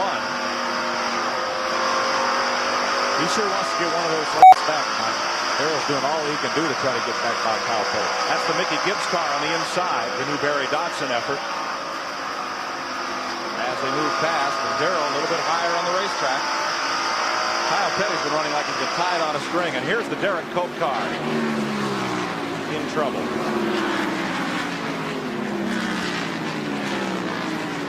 Oil smoke, Rock Yates? Yeah, I'm hearing Derek Cope fit, and he came in with fire belching out from all cracks and crevices in the hood. It was obviously a carburetor fire, so the crew is working on it, trying to get something done, taking the air cleaner off now, but Derek is out of the race car and apparently finished for the day. We'll talk to him if we can. We'll get over here and talk to Derek. Derek Cope out in the race car. Talk to Derek if we can. Okay. And that car catches fire once again. Okay, quickly, the more NASCAR problem. crews are there. Yeah, okay, here's Derek Cope here. Okay, Derek, what's the problem? We got tires on the car and come back in the pits, and I went out and things started catching on fire. I don't know what happened, but just trying to bring it back in before we start burning the whole car up. What happened with the race car? Fire just caught, the carburetor caught fire. Did you shut it down to get it into the pit? Well, I don't really know exactly. You know, I was bringing the trailer Chevrolet out of the pits after 4 tires stopped, going out back straightaway, started smoking and filling the car up, so I knew it was on fire. I didn't know how, to what extent, though. Okay, we're sorry you're out. Tough break for Derek Cope. Has run well. So Cope is out. We're now riding along with Rusty Wallace. Rick Wilson has moved up on by Rusty. Rick Wilson driving for Harry Hyde and the Stavola brothers. He's on 2 laps down. Rusty trying to slip on past. Wilson's having a good run here. He really is. I tell you, that's Kyle Petty to the far left of your screen right there, Mike. And we pan back, and that's Rusty Wallace on the inside of Rick Wilson. Rusty in the other black car. I think Rusty Wallace is catching Kyle Petty for the first time today. It looks like somebody's faster than Kyle Petty. That would be a difference. Now, Rusty was last in on lap 177. Kyle just 4 laps prior, and the gap is now 2.4 seconds. They're on similar tires, so right now we're comparing apples to apples. If Rusty had 40 less laps on his tires, then we could say, well, he's got fresher tires. But they're on, as you mentioned, within 4 laps of hitting at the same time. So now we've got a good shot of seeing if anybody can run with Kyle Petty. And a tip of the hat to Larry McReynolds and the Kenny Bernstein crew. They've got Brett Bodine out on 2 really quick stops, and Brett is now up to 4th place. Ernie Irvin in 5th. Bill Elliott continues to show in 6th. Now you see Kyle Petty well up ahead of Rusty Wallace, but in sight, and that's got to do good things for a race driver when he's chasing somebody down. Oh, it sure does, especially since from the drop of the green flag, nobody's been able to keep Kyle Petty in sight for very long. So Rusty Wallace, right now, he's got that killer instinct. And as you see Darrell Waltrip there, Darrell was trying to get by Kyle Petty, so Kyle has left Darrell Waltrip, and now Rusty has caught Darrell. So I think Rusty Wallace has the fastest car on the racetrack. We'll see. We'll get another interval here in a minute, and we'll see if indeed Rusty Wallace is catching Kyle Petty. Darrell now, unofficially, 2 laps down to race leader Kyle Petty. 2.2 seconds, so indeed, Wallace is catching Kyle Petty, and here's Harry Gant to start the pit road procedure once again at lap 207. Gant is in for his 3rd green flag stop of the day. There's the interval, Kyle, then Rusty. Darrell just behind. Rusty Wallace in 2nd, Kenny Schrader's the 3rd place car, Brett Bodine is 4th. 5th is Bill Elliott. Then Ernie Irvin, Harry Gant, and Sterling Marlin. Morgan Shepherd and Dale Earnhardt round out the top 10. Here's Glenn Jarrett. This is Larry McReynolds, who is the crew chief for for Brett Bodine.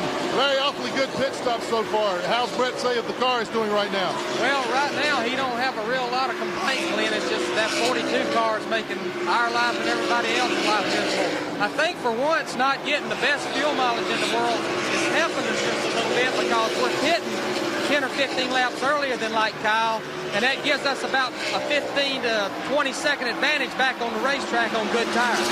Well, we said at the top of the show that pit work was going to be the key, and you guys have done a great job today here in the pits for Brett.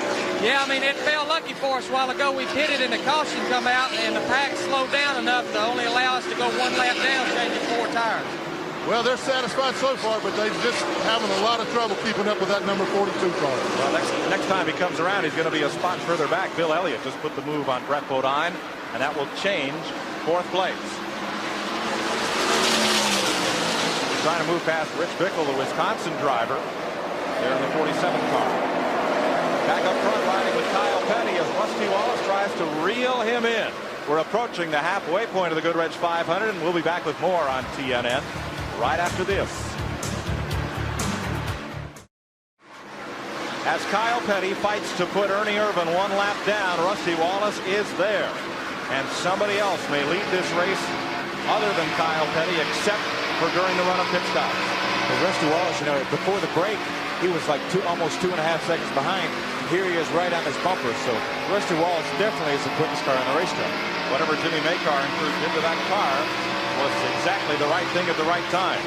Irvan is trying to stay on the lead lap, and he is holding off Kyle Petty in the 4 car, but look how Ernie scoots up the racetrack. The leader is underneath and by him. Ernie Irvan just cannot quite run with these 2 cars right now, but I think if we can see Rusty Wallace, if he can get by the 4 car and catch back up to Kyle Petty, we could have a real good race for the lead. Ernie Irvan is the 6th place car, and he goes 1 lap down. Kyle Petty, the race leader. Rusty Wallace right on his bumper for 2nd. Ken Schrader runs 3rd. Bill Elliott is back up into 4th. Brett Bodine, good solid run in 5th place. 1 lap down, Ernie Irvan, Sterling Marlin, Dale Earnhardt, Ricky Rudd, and Michael Waltrip. The top 10. Just behind them, Morgan Shepherd, Dale Jarrett, and Darrell Waltrip. Riding with Rusty Wallace, and at that distance, the back bumper, that 42 looks kind of wide. You know, we talked earlier in the show that Felix needed to tell Kyle to slow down to get on TV. Well, maybe he just listened. Maybe Felix overheard us, and maybe he listened to him. Could be. Here's Steve. Well, I'll tell you, here in the 2 pits, the crew staring at this run straight away, hoping to see Rusty Wallace. And you got the lead, Jimmy. You got the lead. With it, Jimmy Makar, you got the lead. Number 1. Well, long way to go yet. We're just going to have to pace ourselves and see if it'll last. Well, he still liked it anyway, believe me. 26 laps from halfway. And now you're looking out the back bumper of Rusty Wallace's car. First time we've seen this shot of Kyle Petty today. That's Brett Bodine right now that is side by side with Kyle Petty. So that's our 5th place car that has now gone down the lane. The last Winston Cup win for a Roger Penske race car. The 1975 Southern 500. Bobby Allison drove a Penske car to victory. An AMC Matador. Now Wallace in command and moving away from Kyle Petty. Tell you, my brother Benny was leading that race after a rain delay and ran through some water and hit the wall, and that allowed Bobby Allison to win. Here is Kenny Schrader. And Schrader is the 3rd place car. 4 cars now on the lead lap. Here's Brock Yates. Well, Mike, I'm with Richard Groom. We just checked the watch, and Kenny Schrader sitting back there in 3rd place. About what? What do we got on the watch, Richard? Well, we got about a 7-second differential, and Kyle's car must be going away on him, and we're just trying to get caught up right now. Well, I'll tell you what, Rusty Wallace is showing some real strength right now, but Kenny just hanging in there, and only about 7 seconds back. Have you found out your tire problem is solved yet? Well, the car's just been a little tight all day, and we've been loosening it up gradually, and I think we're going to be good here at the end. Well, we've been watching, so let's keep our eye on 25. Let's go to Glenn. Ernie Elliott keeping a watchful eye on Brother Bill out there. Ernie, despite all the problems you've had here in the pits, Bill's still doing a tremendous job on the racetrack. Yeah, you know, we messed up on the last pit stop. Left the wedge reach in the car, and that's no go back in, but the car's running real good. I mean, we're real happy with the way it's running. We just wish we hadn't messed up. While we were away there, we were watching them file down the edges on this ratchet wrench so we make sure that problem doesn't happen again. Yeah, we're going to make sure it doesn't happen next time. Okay. Bill Elliott having a good run here despite that one small miscue on pit road. Ernie Irvin is on pit road as you watch Elliott circulate. And Dale Earnhardt running in the top 10 just a lap down. There's Earnhardt against Dick Trickle, who's spent some extended time on pit road and in the garage here today.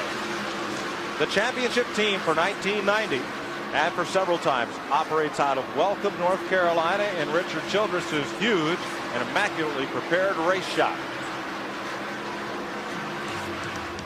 Be hard to find a friendlier place than Welcome, North Carolina, home of Childress Racing and the number 3 Dale Earnhardt-driven Chevrolets, 4-time Winston Cup champs. Engines? They've got plenty of engines.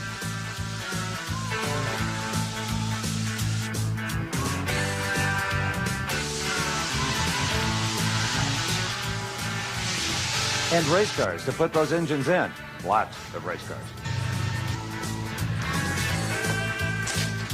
And a manual not found in most stock car shops. It belongs to Bobby Hutchins, chief in-house engineer. You see, Childress Racing is the only team currently building their cars from absolute scratch. Other teams buy semi-completed cars and finish them to their own specs. Richard Childress, fabricator Dan Kinger, and crew chief Kurt Shelmerdine collaborate with Hutchins on the designs. Our main philosophy here is that we feel like we can keep the quality of the workmanship here in-house a lot better than what we can buy purchase chassis outside.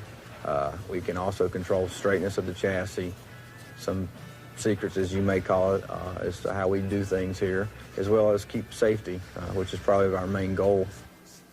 Our most recent generation car here is a car that we've built in the last, over the last 6 months, that Richard, Kurt, myself, and Dan Kingen, who builds the cars, came up with. It's to structurally strengthen the car so that we are allowed to accommodate the shocks and springs for the radial tire more.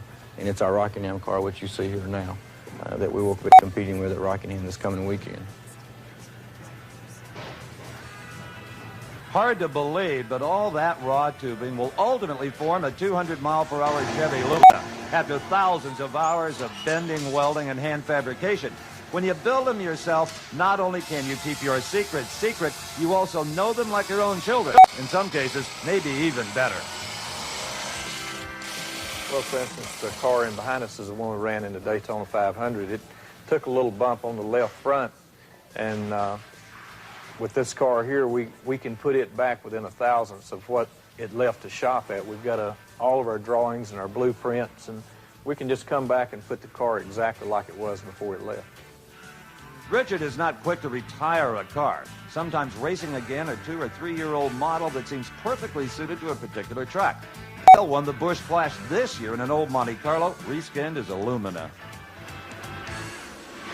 A look at the Childress shop. Here is Dale Earnhardt's car. By the way, Bobby Hutchins, not just an engineer, but a pretty fair modified stock car driver as well. Here's Brock Yates in the Childress pits. Okay, let's talk to the man, Richard Childress. Richard, we've got you 1 lap down, but Dale's starting to show some strength now as we approach halfway. Well, we just got to keep working with the car and try to see what happens. With a race like this, with this kind of a caution setup that we've got now, can he get that lap back? Well, right now, Rusty and Kyle's running real well, and we still don't have our car right, so it's going to be tough. Okay, well, keep working on it. Okay, Glenn? Well, you know, Brock Yates, for all that preparation and building of the cars that they do back home in the shops, sometimes things dictate that you have to do some stuff here at the racetrack. You can see all these front-end steering components on this board here, Heim's joints, ball joints, tie rod ends, connectors, and so forth. These things are all here in case somebody has a wreck. They can replace this stuff on the car, getting back out on the racetrack without a great loss of time. As we move up a little bit here, you can see also the front windshield. These guys can change these windshields in about 30 seconds or less. So they've come prepared as well from the shop, and they're prepared to repair the cars on the racetrack too. So they're ready at any time for any given situation. And you Saturday night short trackers take note, those parts aren't just stacked all in a box. They're arranged with tie wraps on a board where you can find the right part when you need it. Back up front, Rusty Wallace leading Kyle Petty. At lap 225, Kyle was the leader with 5 cars on the lead lap, 8 lead changes to that point. Average speed dropped to 122.5 miles per hour, 5 of 3 caution flags. Now Wallace in front, and Kyle Petty pulling back. Here the cars out of the race. Andy Hillenberg with an engine going at lap 8. At lap 16, Jimmy Spencer and Terry Labonte collided. Stanley Smith, the Alabama driver, pulled his car in. Bill Meacham from Charlotte lost an engine, and Jeff Purvis is out of the race as well. 235 laps now on the board. We'll be back to Rockingham right after these messages.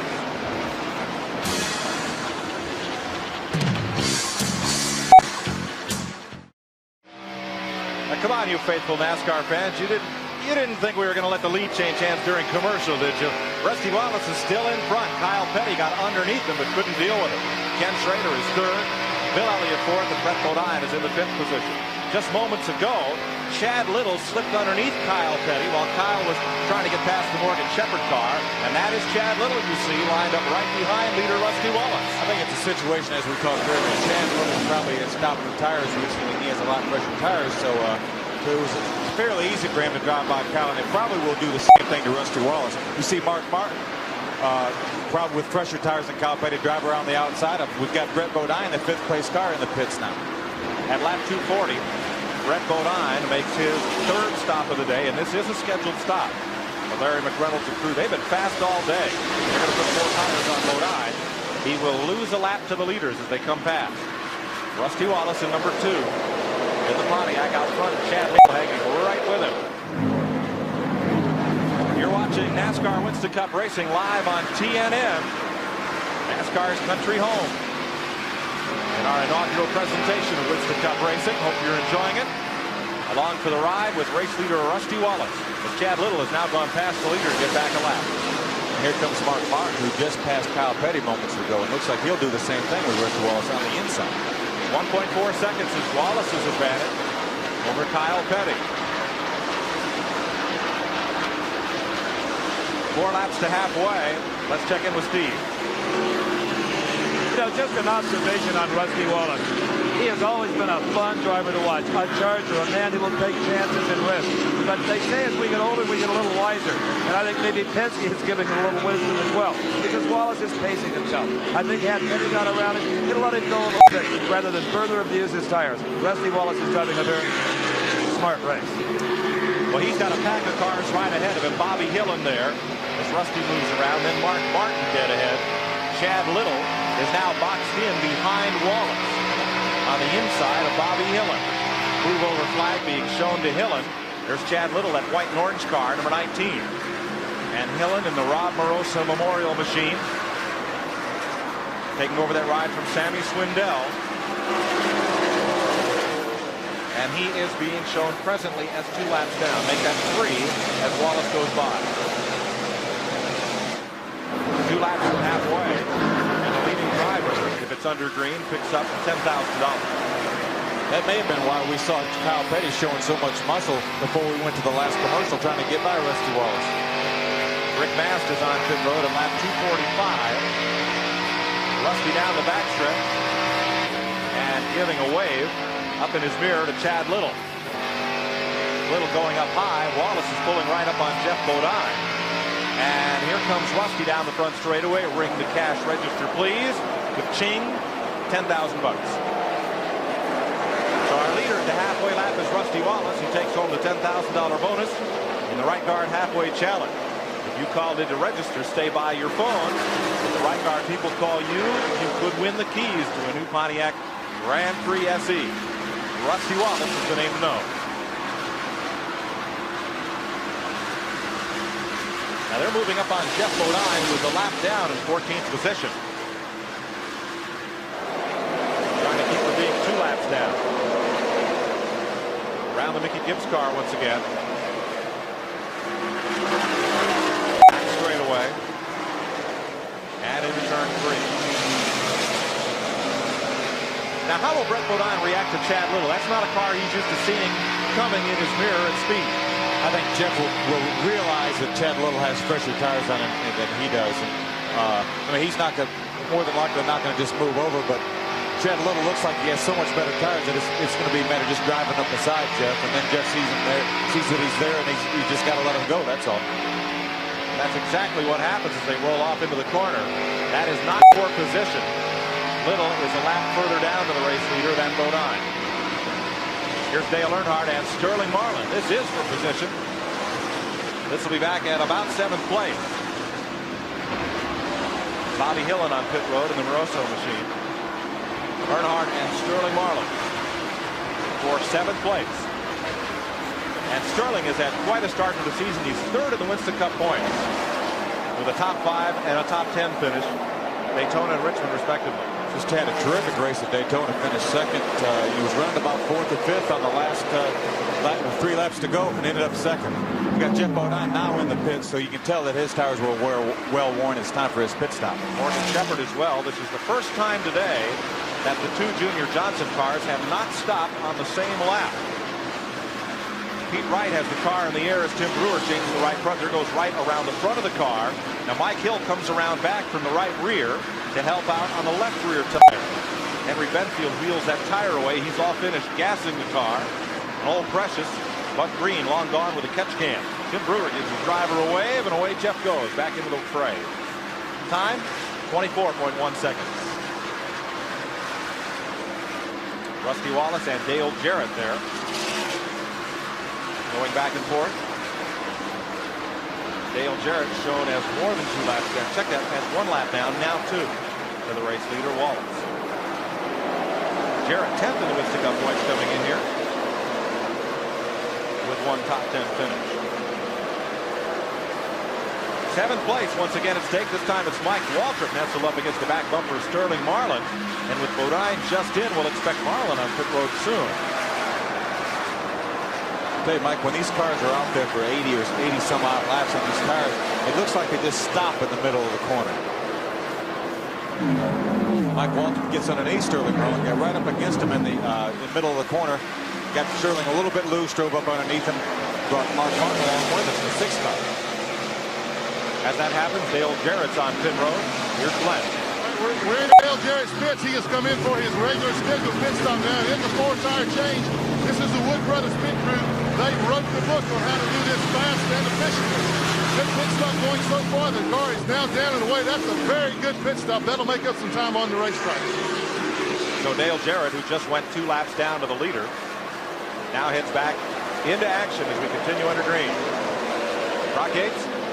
Okay, Mike, I'm in with Waddell Wilson, who doesn't want to talk right now because they're going to bring in Ricky Rudd and lap 261 just a couple away from now. So their concentration levels are pretty high. But let's keep in mind that the Rick Hendricks team now has two teams in the top 5. So Ricky is showing some strength now. Mike?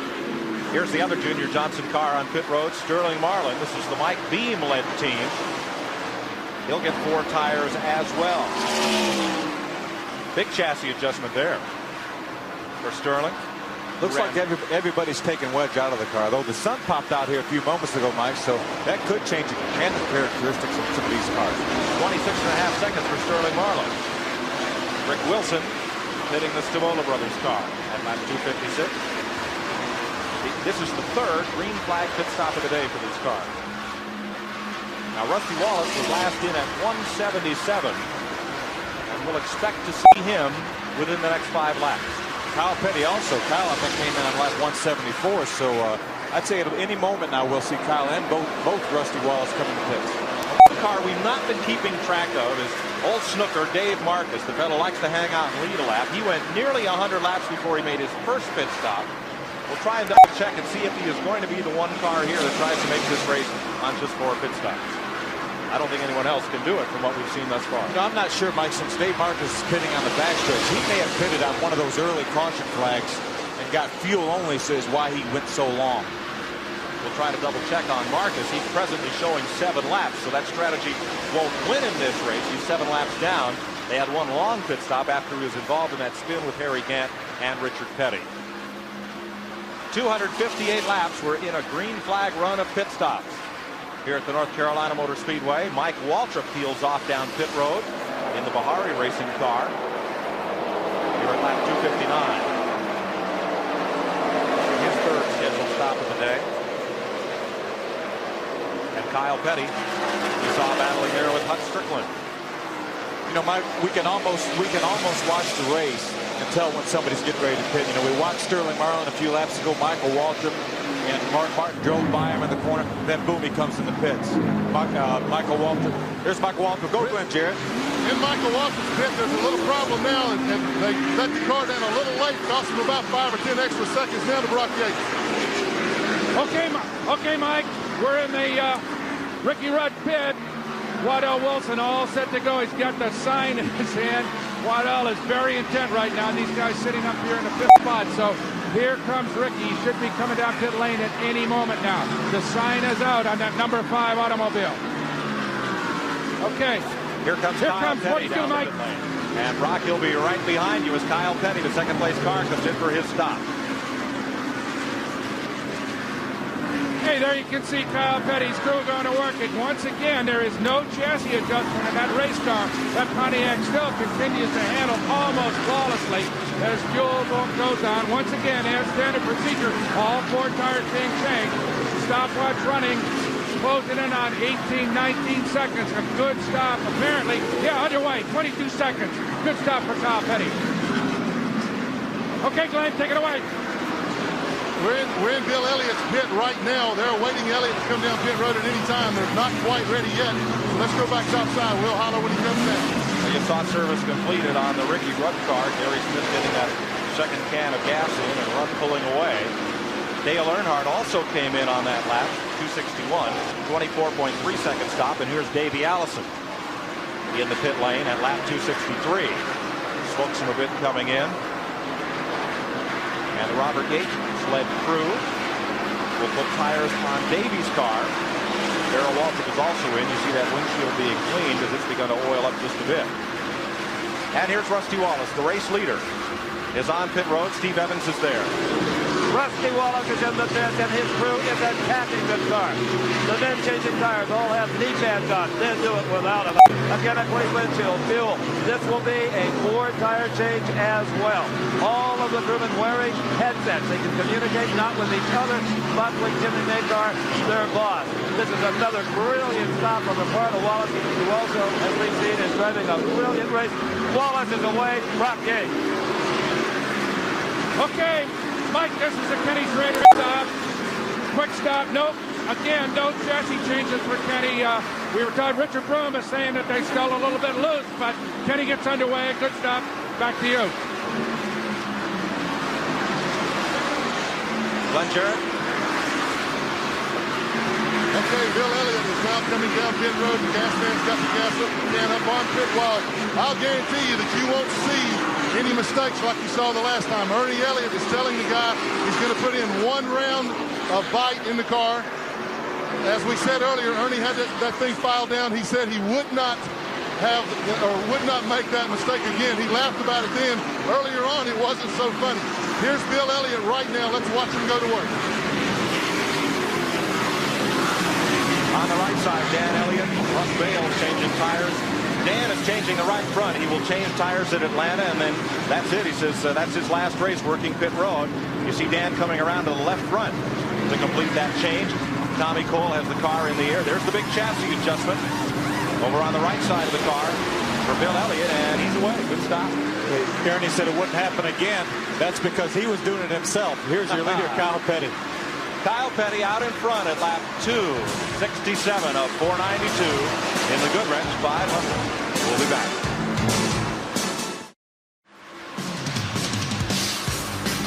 TNN Motorsports presentation of the Goodwrench 500 is brought to you in part by the more than 550 AutoZone stores across America. AutoZone, the right parts at the right price. Rain clouds moving back into the North Carolina Motor Speedway area. At Rockingham in the Sand Hills as Kyle Petty leads Rusty Wallace, Ken Schrader, Ernie Irvin behind Harry Gant there in 4th spot. Bill Elliott is 6th after his pit stop. Then Brett Bodine, Ricky Rudd, Dale Jarrett, and Jeff Bodine. From 1st to 2nd, 1.9 seconds. From Kyle Petty back to Rusty Wallace. Now the spotters, each team has a radio spotter up on top of the roof. And they see those storm clouds, which NASCAR says are approaching, and may cut this one short before the 492 lap mark. 11 o'clock, I didn't think we'd get one lap in, even if you had a vote for a pace car. I'll tell you, Mike, you would think that the crew chiefs is telling these guys, hey, go. There's rain coming. Do go as hard as you can. But these guys have been going as hard as they can since lap 1, so it doesn't make any difference. I guess 15, 20 years ago, you had a lull in each Winston Cup race where the cars would run single file and everybody would kind of let things sort out, and you could coast, and the lap times would drop back a bit. Not anymore. Look at how hard Kyle Petty is running the Mike Waltrip car to try to get him a lap down and move on past. He's running him like it's the last lap of the race. I think what he's trying to do is get ahead of those cars and get them between him and Rusty Wallace. Mike Waltrip is the 13th place car in number 30. Jeff Bodine right there too in number 11. Brock Yates. Well, Mike, I'm down here with Donnie Robinson and in the Kyle Petty pit. And there is some concern here, though, although, as I said earlier, the crew chief, Gary Nelson, is up acting as a spotter today. He has not yet called down the warning of rain. So you have not heard about any of this rain problem, Donnie? I didn't hear you, Brock. You haven't heard anything about this rain problem? Gary hasn't said anything about it? Not yet. I mean, nobody said nothing. So right now we're just going to run as hard as we can. Because, I mean, you see the sky is getting darker. We'll just have to hope for the best. Okay. There's not much else choice, right, Steve? This is Tony Glover, the crew chief for Ernie Irvin. And Tony, you don't need to be Willard Scott to tell there's some rain in the area. Any strategy, anything you can change to try to get that car to the front if it does come down? No, we're just trying to wait till we can make the rest of the race on one more pit stop. We've kind of gotten out of sync trying to keep fresh tires on the car, and we're going to have to run about 20 more laps, and then we're going to pit. All right, thank you. Anytime you get out of sync on one of these races, well, you're in trouble. But these guys have done a wonderful job of bringing that car back up to fifth. Brock, I think what Phil Parsons said is exactly right. They're all running so hard that you just can't run any harder.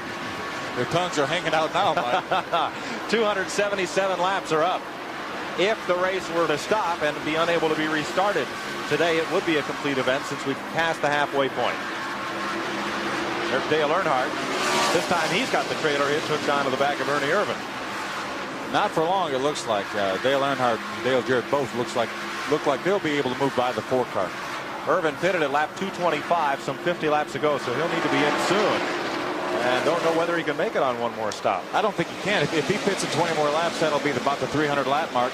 Then you can go roughly another 90 laps. That would be 390. So he's got to make at least 2 more pit stops. Irvin is the 6th, showing him now in 9th place in the running order. But he's been well up in the top 10 most of the day. You see a couple of crew members there in the shot putting jackets on. It's getting a little cooler and windier in the pits. Here's Glenn. Well, we're back inside the NASCAR trailer looking at the weather situation now. And Bruce, point us out there. Show us where we got some weather coming from. We can see it looks like it's coming from the east now. You can see he's pointing across there. We're still in a little bit of a hole, but there definitely is weather coming around us. So these guys are going to have to set some strategy concerning what they're going to do with this weather. It won't be long before the raindrops will be falling. Here's Steve. You're absolutely right, Glenn. The weather is coming out of the east. That's the way the wind is coming. That flag throughout this race has hugged the pole. It's not right now. Jimmy Makart, they're saying there's some weather coming in here, buddy. Yeah, I know. We've heard about it. That's what I'm trying to hustle up and catch Kyle right now. Try and meet him before this weather gets here. Thanks a lot. Okay, Mike. Harry Gann is on pit road at lap 280. They've been stopping every 70 laps. Here's Brock Yates. Well, Steve, I'm in the same situation as far as Richard Grove is concerned with Kenny Schrader. Richard, as he said, you're probably aware that we got a front coming back in on us, and this threat of rain increases by the minute. Any other choice than to run as hard as you can? Well, I'm not really sure what your question was, but I think the car is, the car's coming around. I think we're going to be here in good shape for it's over with. Well, you can't put rain tires on, so you just got to run as hard as long as it's dry, right? Well, that's kind of what we're thinking. In other words, we're looking at the window, and I know the rain's coming, so maybe the good Lord will be with us, and we might pull one out here. You wouldn't dare jump in and put on a fresh set of rubber just to sprint before the rain comes down, would you, or would that not pay off for you? Well, I'm not sure. I don't know what to say to that question. Okay, big gamble coming up here for everybody, Mike. And for Kyle Petty, A big black Pontiac coming up in his rearview mirror as Rusty Wallace closes in on the leader. We'll be back with more of the Goodwrench 500 live on TNN after this. While we were away, Ernie Irvin made a pit stop, a scheduled one, and Rusty Wallace, the man you're riding with now, has been attacking the field like Buckaroo Banzai. He put a move on Sterling Marlin, and Dave Marcus went right to the bottom of the racetrack to get it. Let's look at the leaderboard. Kyle Petty and Rusty Wallace now just a few car lengths apart. Kenny Schrader in third, Bill Elliott fourth. Brett Bodine, great run for Brett today, in the fifth position. Here's Sterling Marlin slowing down up in turns 3 and 4. Now, this would be a bit early for a scheduled stop. He was in at lap 255 just some 40 laps ago. I would think more than likely it's an engine problem, the way he shut it off over there, Mike. He's obviously not out of fuel. Marlin was coasting there through 1 and 2, and will try to make it around to pit road. And the Mike Beam team. Rusty Wallace, that's Rick Wilson he's working against. One of the lap cars, Mr. Vola Buick. That's all that separates him from race leader Kyle Petty. Mike Beam comes over the wall and under the hood.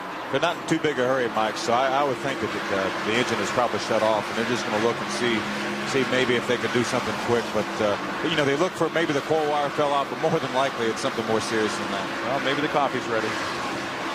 290 laps. 492. 202 laps to go. Still a lot of racing left to go here today at the Rock. Weather permitting. Rusty Wallace. You're inside his Penske Pontiac. And Kyle Petty, the black and green car. Right behind Dale Earnhardt's number 3 is the race leader. They have pushed Marlin's car to the garage, where he will join Hillenberg, Labonte, and Spencer, along with Stanley Smith, Bill Meacham, and Jeff Purvis as the cars out of the The last time that Pontiacs finished 1 and 2 was in Michigan in 1989. Rusty Wallace was the race winner. There's Brett Bodine, the 5th place car. Having a great run for drag racer Kenny Bernstein in this Buick, and Rick Mast about to pull around as Bodine comes on pit road to Steve Evans.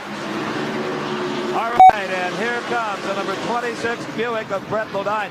You know, as far as that rain situation is concerned, this kind of catches these guys at a bad time. They were 5th on the racetrack. Obviously, with the green flag stop, they're going to fall a number of places back. They've got to pray it doesn't rain, and they can run this thing to the finish. Again, no chassis adjustments. I'm quite surprised how few we have seen. But as usual, a quartet of tires and a full fuel cell, and out goes Brett Bodine doing a burnout like his boss. Steve Bodine may be pulling the strategy that Brock Yates inquired of Richard Kroom about the Schrader car. It's only been some 50 laps since Brett Bodine was on pit road, 53 to be exact. So they put on fresh tires, try to do some chasing down before the rains might come. But it's a very short run on a tank of gas for him. It sure is. I mean, he may figure that this race only has 80 or 90 laps to go. Figured he's going to have to make another pit stop anyway, so he might as well do it early. Let's go down to the pits to Glenn Jarrett. Standing by with Sterling Marlin, driver of car number 22. Sterling had a pretty good run going there. What happened? Looks like we broke something in the motor. Didn't give no warning. Just blowed up going in one there. Wasn't no oil or nothing, so they didn't throw the caution. Still called Max House board run good, but got behind on early pit stop. Was probably top 5 car. What about the racetrack conditions right now? What was your tire wear like? Car felt good to me. It's touch on the loose side. And, you know, the tire wear seemed to be picking up better as it went along, so we're just hanging there, waiting for them. The tough break for Marlin is he was 3rd in the Winston Cup point standings going into this race, and now he will drop well back into the top 10. Mark Martin makes a pit stop, scheduled one. He went 67 laps on that last tank and set of tires. Dale Earnhardt up against Kyle Petty, and that allows Wallace to get a little closer. Now Petty puts Dale Earnhardt another lap down. Will that put Dale Earnhardt 2 laps down now? We'll double check that with scoring. He should be, I believe, 2 laps down. Correct. And Rusty Wallace not finding an easy time getting past Earnhardt. And Harry Gant is right there to mix it up. Alan Kulwicki on pit road at lap 297. And Kulwicki went 65 laps on this last set of tires. Harry again has relatively fresh tires. He pitted on lap 280, so his tires only have about 20 laps on them. So he should be able to dispatch of Rusty Wallace and Dale Earnhardt and go on up and try to catch Kyle Petty to get another one of his laps back. Rusty Wallace continuing to work around the outside of Earnhardt, and with a wave drops it down and goes past. So Wallace resumes his pursuit of leader Kyle Petty. We'll be back with more of the Goodwrench 500 after these messages.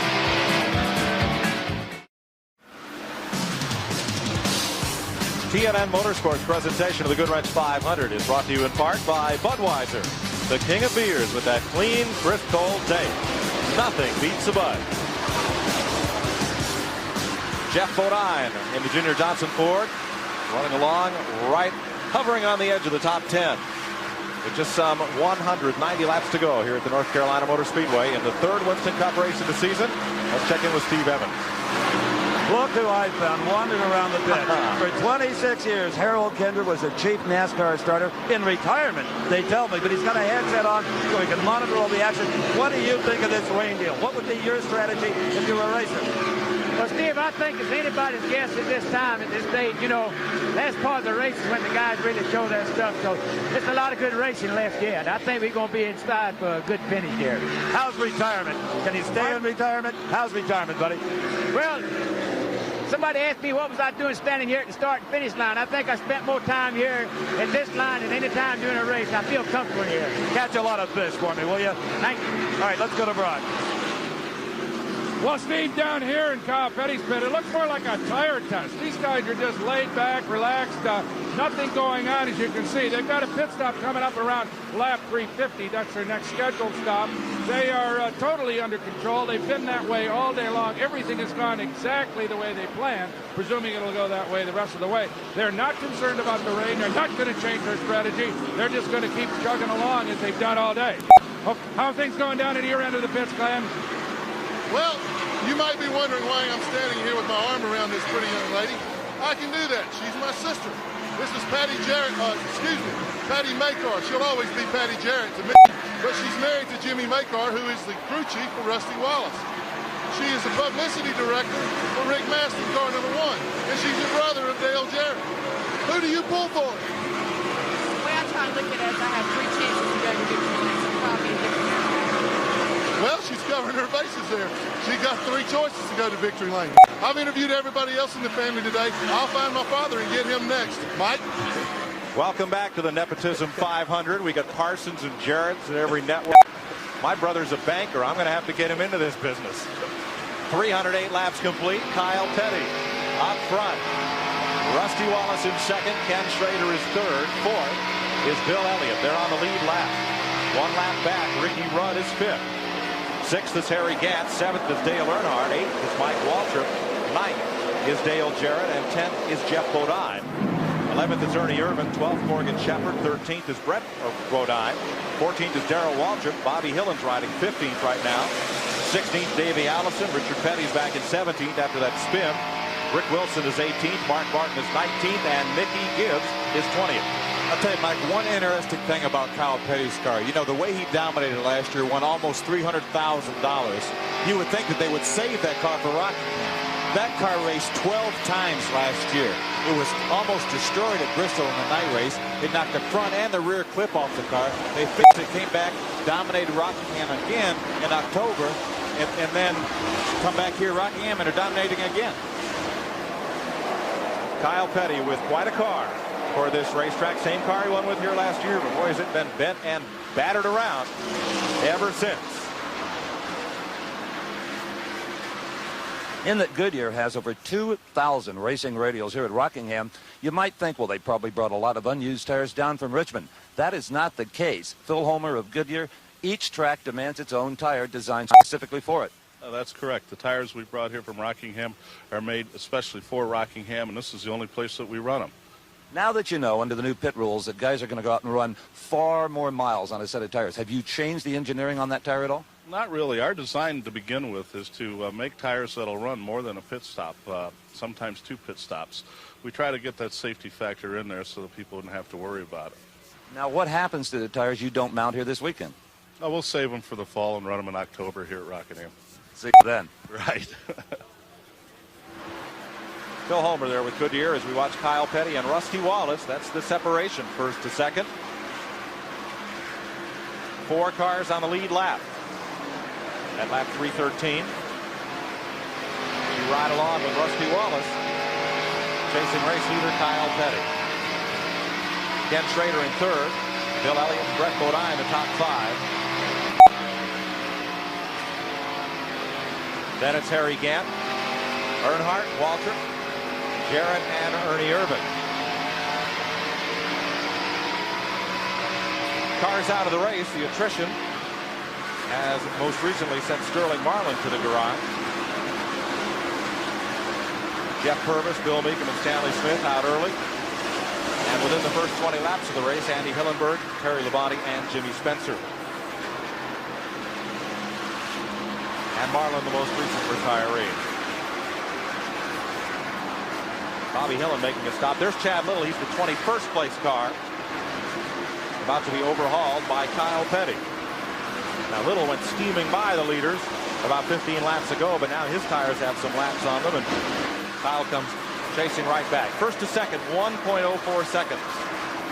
As Rusty Wallace moves under a lap car. I tell you, Mike, it's been a lot closer race than I really anticipated the way Kyle took off to start with. Here's Bill Elliott making progress, running up against Ricky Rudd and moving past Jeff Bodine. Elliott, despite a minor miscue on pit road that cost them a stop-and-go penalty to remove the ratchet that was left hooked up to the right rear jacking bolt. They have had a very strong run today and very encouraging run for Elliott this season. Let's go to Glenn Jarrett. We're standing by here with one of the legends in stock car racing. This is Harry Hyde. Harry, you got yourself another young runner out there doing a pretty good job today. Well, we're going tight and going loose, and we don't know what the problem is. We've tried a little bit of everything, so I don't know whether it's the tires or the track, but our car seems to run good for too tight, and then it'll loosen up. And we've just been fighting it all day, so maybe it'll come around, but the race is going to be over, I think. Okay, I'm with Andy Petrie and Harry Gant's crew. Andy, it's not exactly been an ideal run for you guys. A big spin and all kinds of trouble, but still, you're only 1 lap down and you're sitting in 6th place. Yeah, that little spin after Christmas didn't help anything. We got it behind a little bit, but we're going to kick and scratch our way back, try to get our lap back. Some guys are talking about some threat of rain, but the problem doesn't seem to be apparent right now, so you're not going to change your strategy. We can't predict the weather. We're just going to race hard as we can. Okay, take it away, Steve. All right, let's get a status report from Waddell Wilson. Waddell, fuel, tires, Ricky, where are we? Well, right now we're going to next stop change 4, and then after that we can make it if we change 2. Right now I'm deciding whether to go with 4 or 2, though. I don't know. I've got to talk to Ricky and see what he decides. Well, you can feel that sunshine on the back of your neck. It looks like we got it. Well, I couldn't believe this morning that it was going to turn around and be able to get the race in, but thank God it did. Let's go back to work. Thank you. I don't think anybody did. In fact, 25 minutes to race time, there weren't any tires lined up behind the pit wall, and nobody was ready to go racing. But there's Ricky Rudd soldiering along in 5th spot, 1 lap back. TNN's live coverage of the Goodwrench 500 continues after this.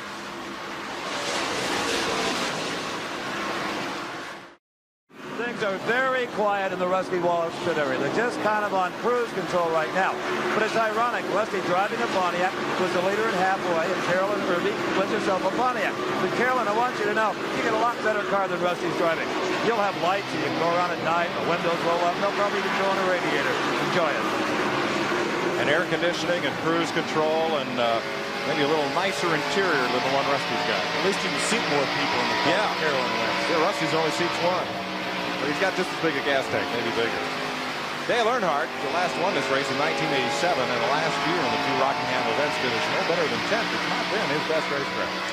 I think really, Mike, this is probably Dale Earnhardt's worst racetrack.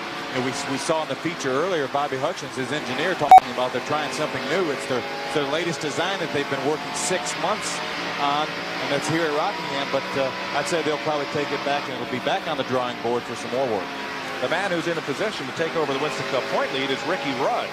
who came in here in second place, 22 points behind Earnhardt. Rudd is currently running in the 5th position, though Earnhardt is 7th, and if they finish just the way they're running now, Dale would retain the point lead.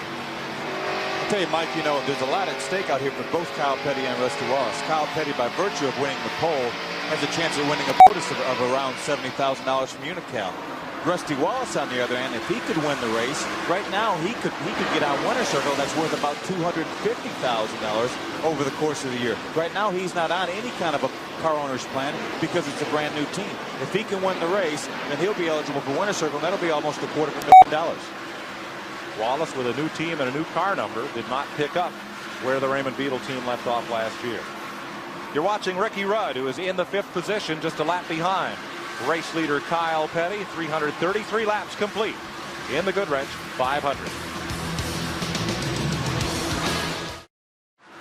At the Goodwrench 500, you see those high clouds back up above the North Carolina Motor Speedway. They are dense, but they are higher than the rain clouds we had here early this morning. So the weather's still in question, as both Dale Jarrett and Morgan Shepherd have made pit stops into this run of green flag racing. And, well, like one crew chief said, you can't predict the weather, so you just run as hard as you can. Kyle Petty up front. Rusty Wallace in second. Ken Schrader third. Bill Elliott is fourth. And a lap down, Ricky Rudd. He is the 5th place car. Back in 6th, Harry Gant, Earnhardt, Mike Waltrip, Irvin, and Brett Bodine. Rounding out the top 10, 1 lap down. You know, Mike, they talk about Fred Lorenzen, one of the old all-time greats, used to call the weather service, and he always knew when it was going to rain, so he was smart enough and cagey enough to be in the lead when that happened. Well, I'm not sure how Fred Lorenzen ever knew, because I've never seen a meteorologist on TV that knew exactly what the weather was going to do.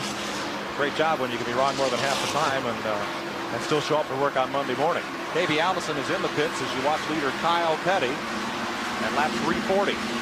Of the 340 laps today, Kyle Petty has led 275 of them. That's a domination. That is impressive. For Davey Allison, his 4th stop of the day, a scheduled one for 4 tires. Down goes the jack. No mistaking that as a signal. Actually, I think it's his 5th, because didn't he have to make a pit stop to take the ratchet out? You're right. I wasn't counting the penalty. Here's Kenny Schrader, 3rd place car. Schrader's had a good strong run here today for Richard Groom and team. And it'll be his 5th stop, or 4th stop of the day, at lap 341. Richard Groom's crew working there. Gas can handoff. Brock Yates is there. Well, we've got a good routine quick pit stop here by Kenny Schrader. A little problem, though, with the left rear that goes on here. Now it goes into play. Kenny Schrader will be back underway again with fresh rubber, presumably for one more sprint, with tires becoming more and more a factor in this racetrack. Good stop for Schrader, though it won't cost him a whole lot of track time. He'll lose a lap to the race leaders, though, as is the norm under green flag pitting. Ted Musgrave, the rookie, out there running, getting some valuable track time here as he battles Kyle Petty in car 55. Musgrave's driving the DK Ulrich car. It was formerly driven by last year by Rick Mast, and used to be car number 2. People realize are familiar with it being car number 2, but Rusty Wallace and Roger Penske wanted car number 2 for their car, so they bought the number from DK Ulrich. Consequently, now he's now car number 55. Now here's Wallace coming up. He'll have to deal not only with Musgrave, but with Hut Strickland's car to have a chance at the leader. The car directly ahead of Rusty Wallace, as you look out his windshield, will be Ted Musgrave.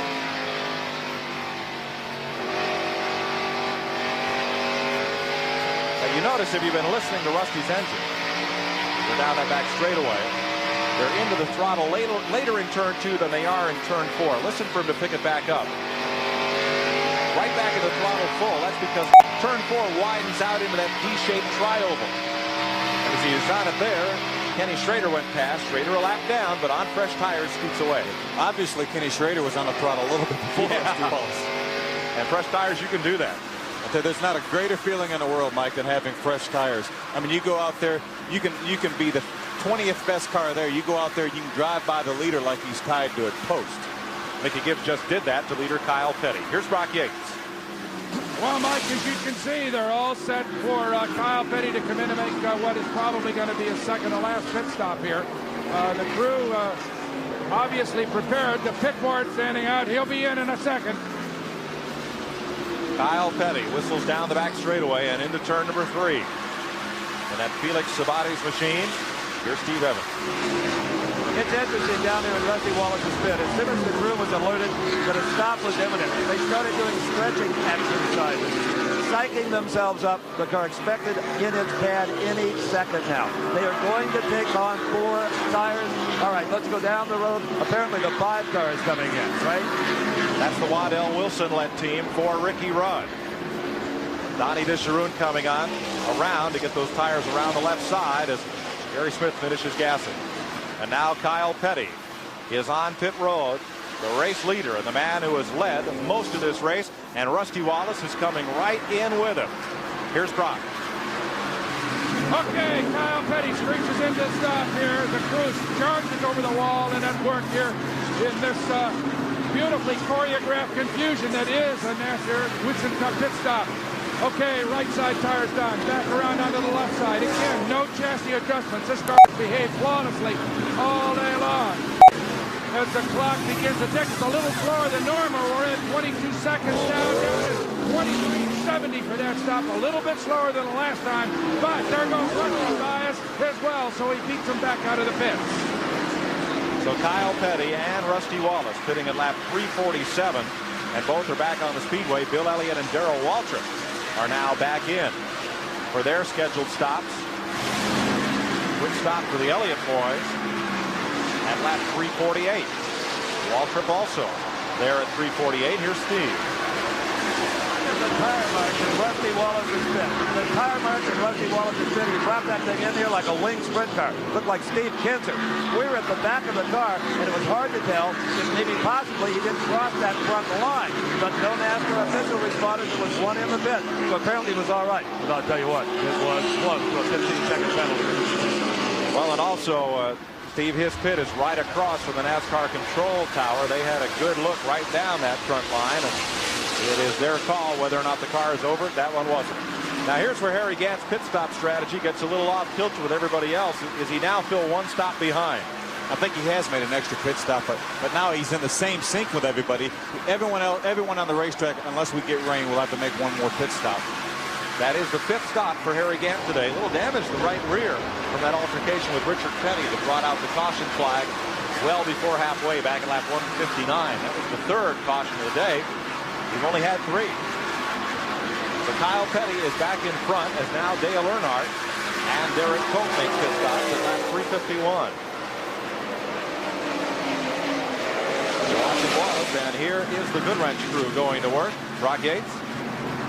Okay, we're down here with Dale Earnhardt as they struggle to get that race car back into shape. I can't see at this point a mob scene around the car, but I don't think that Richard Childress has made a chassis change on this one. So apparently they're going to live with what they've got and just keep struggling onward with a car that's misbehaved for them all afternoon. I saw Bobby Moody, Brock, walking away from the catch can, kind of shaking his head no. I wonder if they got all the gas in there they wanted. It was difficult to tell from here. As I said earlier, Mike, there is a mob scene around Dale's crew. Of course, there always is. He's one of the biggest names in this business. But here's Glenn. Check that. Here's Ernie Irvin back on pit road once again. Robert Larkins and Clint Ballard changing those right side tires for Tony Glover's crew. Zeke Lester carried the tires into position, and that's Jerry McClure, one of the car owners, on the jack, hustling it around to the left side. So while Tim Morgan was fueling that car in Daytona, that's Jerry Puckett's job usually with Wayne Tolson. Here's Brock. Well, Mike, I'm still in the Kyle Petty pit. That was a thrilling moment. It was almost like the old caution flag days when the 2 leaders charged into the pit, raced each other in the pit stops, and were back out almost in the same sequence. Pretty neat moment. Here's Glenn. Ernie, after a lot of early race confusion there in the pits, which is not normal for this pit crew, things have pretty much smoothed out, and the last 2 pit stops have been pretty much routine. Yeah, there's things pretty well fine. You know, we just messed up on the early stop. Wedge got to the car, top off. Well, I noticed that the last time there was not a chassis adjustment made, so the car must be pretty much to Bill's liking. Yeah, the car is pretty close right now, but, you know, we're just kind of, we need a caution flag to get caught up. So otherwise, we're not going to be able to catch Kyle. The way they play it, they do the best they can and see how things play out on the racetrack. Kyle Petty has a rear view mirror rapidly filling up with Rusty Wallace. Sure does. Right now he has his daddy in his rear view mirror. Maybe his daddy will hold up Rusty Wallace. And there for 5th place, Harry Gant has gone past Ricky Rudd. Gant changing pit stop sequence there, and he is on a bit fresher tires than Ricky. Goes on by, and we're told that is for 5th position. Let's update you on the weather. There is that big low pressure system off the eastern coast, and it sent weather back at us. Fortunately, that opened up a hole in the clouds, and we got some sunshine, and we're able to get this race running. But now the flags are blowing from north-south and from west to east in the opposite direction. Still a bit of blue sky in the clouds, but otherwise it is generally darkening up, and the wind continues to really whistle down pit road. So we will try to stay green just as long as we can. That flag right out straight in the wind here today at Rockingham. Trying to get this one to run all the way to conclusion, 492 laps. You're riding with Rusty Wallace as he tracks down Kyle Petty on TNN's exclusive live coverage of the Goodwrench 500. At the Goodwrench 500, 365 laps complete. Alan Kulwicki comes on pit road. So does Mark Martin as we watch from Darrell Waltrip's car. This is for position. Waltrip and Morgan Shepherd for 13th place. 3 laps back of the race leader. Brett Bodine now also in the pit lane. And that's 365. And that's the pit stop for young Bodine. Here's Darrell trying to move alongside the 15 of Morgan Shepherd. They are battling for 13th. And now we're up with Davey Allison. Allison just a bit further back, but on the same lap. Stretching that right arm just a bit. And we'll go up front. There's a look in Davey Allison's car because Rusty Wallace has caught Kyle Petty. 3 wide. They squeeze it down the front straightaway as Ricky Rudd tries to get a lap back.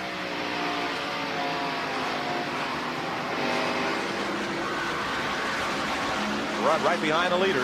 Unsuccessful in that bid. I tell you, when we went away to that commercial break, there was about a second differential, and as you can see, Rusty Wallace has closed that up. He's right on Kyle Petty's bumper. I'd say Rusty wants to get in the lead if he can. So Wallace right behind Kyle Petty as the 2 Pontiacs battle for first. In third, Kenny Schrader with a Chevrolet. Bill Elliott's Ford is 4th, and Harry Gant Chevrolet is 5th.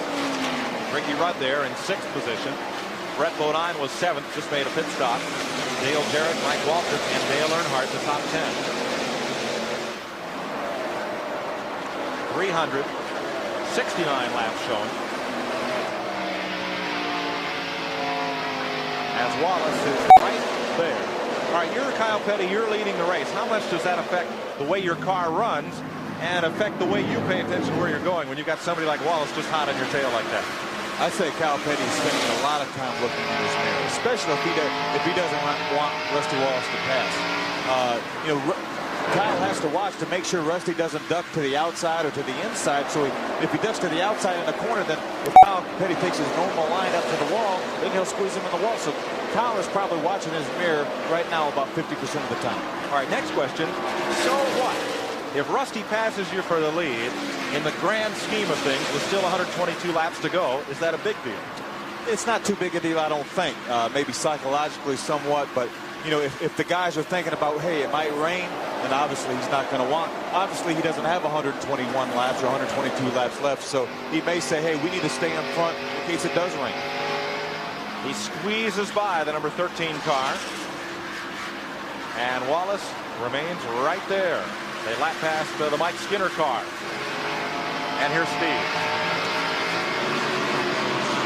If and when Rusty Wallace gets the lead, he's going to say, rain, Davey, rain. Because that car has got to come back in there with 4 tires and fuel between laps 447 and 450. So, Rusty, and I'll tell you what, I don't feel any mist yet, but I don't know why. It is really miserable up there. Rock Gates? Well, you can see for the first time that there's some concern on the faces of Kyle Petty's crew. Felix Zavada's the car owner watching intently from up top, and the rest of the people is a fight. As they try to lap by Bobby Hamilton and Richard Petty. Kyle uses Dad as a pick and holds off Rusty Wallace. Bobby Hamilton, the rookie, doing a good job there in the Oldsmobile. As the leaders go by, Mark Martin right behind Rusty Wallace. Now watch out for Martin. Played a spoiler here because he's just made a pit stop in the number 6 car, and he's on fresh tires. So is Brett Bodine a little further back. Rusty Wallace may let Mark Martin, or if Mark Martin gets beside him, he may try to use Mark Martin to get by Kyle Petty. The old open sesame trick. If Martin's on fresh tires, can open the door underneath Kyle Petty. Rusty could perhaps follow through. Now that strategy plays out here at lap 374. 118 to go. And one more pit stop for each of these leaders. If we run this race the full distance. Down in turns 1 and 2, 22-degree banking. 25 up at the other end. Wallace just a couple of car lengths back now. And he has Mark Martin right lined up behind him. Be interesting. I wish we had a camera in Kyle's car to see if he's fighting that wheel as much as Rusty is. Okay, we had an in-car camera shot of Davey Allison earlier, and he wasn't fighting the wheel nearly as hard as Rusty Wallace. He looked like he was out on a Sunday afternoon ride. Well, Rusty's looks like he's swatting bees. Now Richard Petty has moved past Mark Martin. So Martin will not be able to come up and open the door for Rusty Wallace. Maybe Richard Petty can come up and open the door. He almost opened up the bumper on Rusty's car there. As Richard drops to the inside, he will take over the point from Wallace in pursuit of Kyle Petty. Now, we talked about the nepotism 500 before. Don't you think that Rusty is going to open the door up on his son so that, or rather Richard, so that Rusty can get through? Maybe Brett Bodine will do it. I tell you, Rusty has a lot of traffic to work with now. He's got 5 cars in between he and Kyle Petty. There's Brett Bodine, who's just moved in the green car as they lap past Tuck Strickland. Just moments ago, he was right on Kyle Petty's bumper, and now he has 5 cars in between. That's how quickly things can change. You know, one thing that hasn't changed, Kyle Petty's dominated this race much as he did last year before NASCAR's new pit rules came into effect. I think this race, despite the new pit rules, looks a lot like last year's race. I think it really does. The only difference is you have Rusty Wallace that's able to keep up with Kyle Petty. Last year, you didn't have anybody that could keep up with Kyle Petty. I'll tell you who's busier today, the pit crews. Rick Mast just came in for his 6th green flag pit stop. As will most all these teams before the day is over. Richard Petty went on past, and that was no help to Rusty Wallace. Kyle Petty in 42. Now has Mark Martin going up and around the outside, and where's the second place car? Here's Kyle coming down the front straightaway, and it's a ways back to Rusty Wallace now. Let's check in with Steve Evans. You're looking at the last 4 tires that will ultimately go on the Rusty Wallace car. One reason they can make the tire change so quickly, first of all, they clean the lug nut holes thoroughly with solvent. Then you can see one from here pre-assembling the lug nut. Now they'll use epoxy, and they will glue those on. And this epoxy is so strong you couldn't knock it off with a hammer, but once the impactor hits it, it'll spin it right onto the stud. That's a lot of lug nuts in each pit when you consider 10 sets of tires. 4 tires per set, 5 nuts per. That's a lot of lug nuts. 381 laps of 492 as you ride with Rusty Wallace. He is still chasing Kyle Petty in the Goodwrench 500. 100, just under 100 laps to go here at Rockingham, North Carolina. On the Nashville Network's inaugural presentation of Winston Cup Racing, Kyle Petty leads Rusty Wallace, both in Pontiacs, Kent Schrader's Chevrolet, Bill Elliott's Ford, and Harry Gant. The top 5, then Ricky Rudd, Mike Walton, Jarrett, Irvin, and Earnhardt. This race running at a record pace, 127.1 miles per hour. The race record, 122.9, Bobby Allison in 1984. Here's Glenn Jarrett. We're standing by down here in the Goodyear Tire Center, and folks, I'll guarantee you that you don't see this kind of activity when you go to your Goodyear store at home to get tires. We've watched the guys out on pit road changing tires and all the mad scramble that goes on when the cars come in. But look at these guys. They've been working like this all day long. They have to mount all these tires for all these cars. You give a guy 16 to 20 tires that he's going to use during the course of the race, somebody somewhere's got to mount and dismount these things. Now, 40 competitors times 20 tires, that's 800 tires. Well, they got a lot of guys working in here, but that's a lot of work. And we've been here for about 10 minutes. Haven't one of these guys slowed down yet. So, you know, when you go to your Goodyear tire store the next time, see if you can't get them to push the button a little bit, give you the same kind of service you get here at Rockingham Speedway. There are easier ways to break into racing, like being a pit reporter, for instance. At 398, here's the way it runs down. Kyle Petty, the race leader. 4 cars are on the lead lap. We've had 10 lead changes, and there's that record average speed so far, occasioned by only 3 caution flags.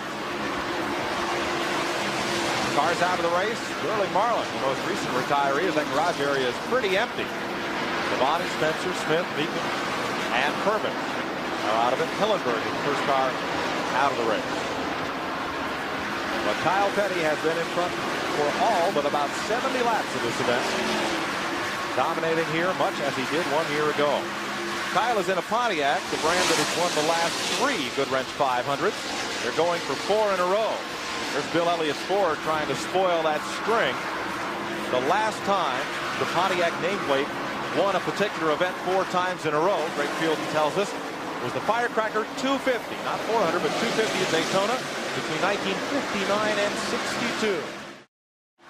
I wonder, and I think if Kyle Petty, the way he's been driving this racetrack, is trying to stay clear of knots of traffic like the one he's in right now. This one he couldn't help. And I know he's looking at Bill Elliott, knowing if he can get that Ford a lap down, it will improve his chances to win this race. But he really hasn't been caught up in those big clogs of traffic like the one he's entering, just alongside Joe Ruttman, that brightly painted 75 car. And now, oops, Rick Wilson goes up high, and Kyle almost gets caught in that sandwich. You're exactly right, Mike. You know, Kyle thought he could get Joe Ruttman by himself and get by him, and then Rick Wilson was so slow in the middle of the turn that he almost got in a precarious position. Here's that skins game bonus that's at stake for Kyle Petty. He can win $68,400 by winning from the pole today. That's $7,600 per race, and it rolls over each time nobody wins it. As you can see, nobody's hit it in a while. Last year, Kyle hit it for over $200,000, and that's as good as the lottery. Here's Steve Evans. Well, you're looking at the Rusty Wallace crew. They're only interested in 1 car up there, and that's that number 2 Pontiac. But one reflection on this race, and I hate to use cliches, you guys know that, but horses for courses comes to mind. Look at what Kyle Petty did here a year ago. He's right back dominating this race. May break his own race record. Then you look at Earnhardt. He always struggles at the rock, and he's a couple of laps down. Everything so far running very true to form and very fast. Rock? Well, you guys, you can see what is finally boiled down to the most critical component of the Kyle Petty struggle here to win 2nd in a row at Rockingham, and that is these 4 sets, these 4 Goodyears lying right behind his pit. They're getting massive attention. We've got 4 different crewmen working on them, making sure that those lug nuts are perfectly placed, the tire pressures are exact, because ultimately, unless we have some other unexpected problem here, this whole race is going to boil down to this final pit stop between Rusty Wallace and Kyle Petty, and these 4 sets of tires, how perfectly they work on the final laps. Glenn Jarrett? Well, we're standing by in Morgan Shepherd's pits. Morgan has been fighting a bad case of the flu all week.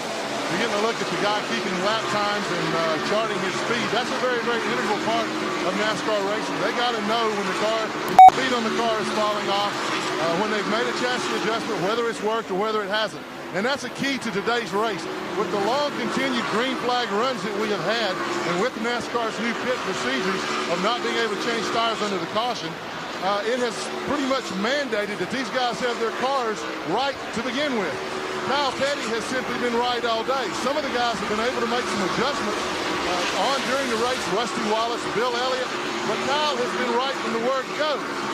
When you can't change all 4 tires under caution and make that time up, you don't get a chance to adjust that race car. That's the reason we've seen 2 guys, Davey Allison and Bill Elliott, roar off out of the pits with ratchet wrenches hanging in their cars. So that seems to be the story here today, Mike.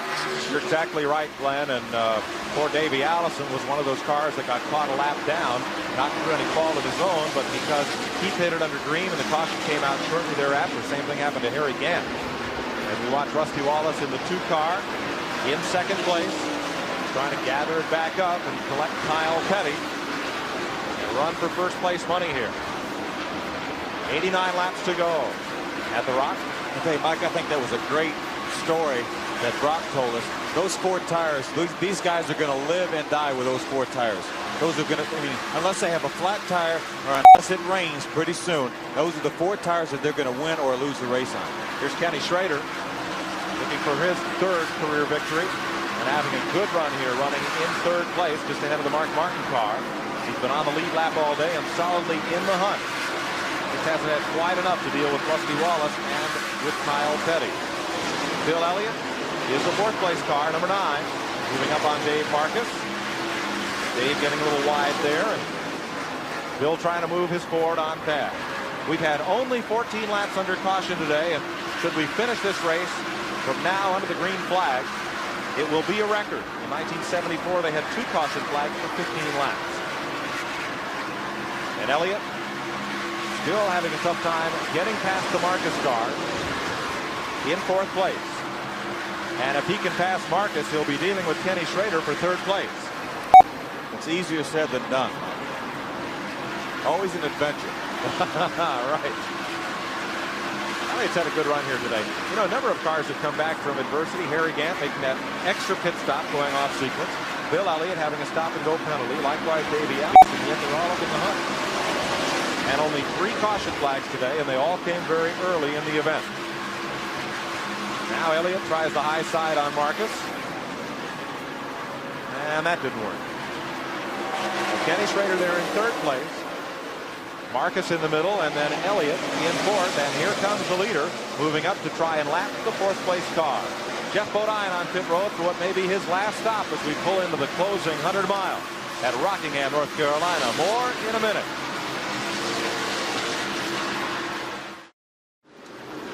That's Mike Skinner's car parked behind the logo on the back straightaway. Californian who came to Greensboro, and his first job in racing was sweeping the floor at Petty Enterprises, and he's worked his way up and into a Winston Cup stock car ride. But he has spun to bring out this 4th caution of the day. There's the tail end of the replay. I'm not sure exactly what happened. I wasn't watching, Mike, but he spins around here. I don't think he made any contact with anything, so he may be able to get that thing refired and get back into the fray. Likely, that car kept going backwards with the car in forward gear. Lunched up the engine so it wouldn't refire, and that's why Skinner's car is stopped. It's only the 4th yellow, but what a break for Ken Schrader and Bill Elliott. When we went to commercial, you saw Kyle Petty's car just poking into the picture and about to lap Bill Elliott and Kenny Schrader. They were able to come all the way around and stay on the lead lap. So it'll be Kyle Petty, Rusty Wallace, Schrader, and Elliott on the lead lap. Here's Steve. Gas cans in hand, and Rusty Wallace is pit up ahead of Rusty. We can see Ernie Irvin is in for fuel as well. Remember, under the rules, you cannot change tires on a caution lap unless, of course, you want a 1-lap penalty. They can make minor adjustments on the left-hand side. However, they are looking under Ernie Irvin's car in the suspension area. I'm not sure exactly what they're doing. They had a jack stand out so they can safely crawl under there, and Irvin is back in it. We wait for Rusty Wallace. Now, NASCAR at the start-finish line is holding Jeff Bodine. They are saying that Bodine did not get his lap back before the yellow came out. Bodine had just, I believe, made a pit stop. Now, that was at 3:47, but Bodine was trying to get a lap back at the start-finish line. NASCAR says no, so they're going to put him back in line. He did just make a pit stop, Mike. We didn't write it down, but he had just made a pit stop prior to the caution coming out. And I'll tell you what, I was watching Jeff Bodine, and to me, from up here, it looked like he beat Kyle Petty back to the line. Close call, but the NASCAR officials make that one. I was with you. I thought he beat him back to the line. They're saying when the caution came out, he was not lined up in front of him. They're saying 42 had received the yellow flag a lap before Bodine had raced it back to the line. So that's the reason why Jeff is put back there. And now we have interesting strategy.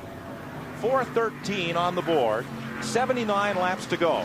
Brett Bodine, Darrell Waltrip, Bill Elliott, Rick Wilson are all in getting gas only. They can't take tires during the yellow. Does this mean they'll go the distance on that same set of tires? It sure looks like it, Mike. I can't imagine why they're stopping right now unless they plan on going the rest of the way on the same tires they're on right now. Well, here's another thought. It takes longer to fuel the car than it does to put on right side tires.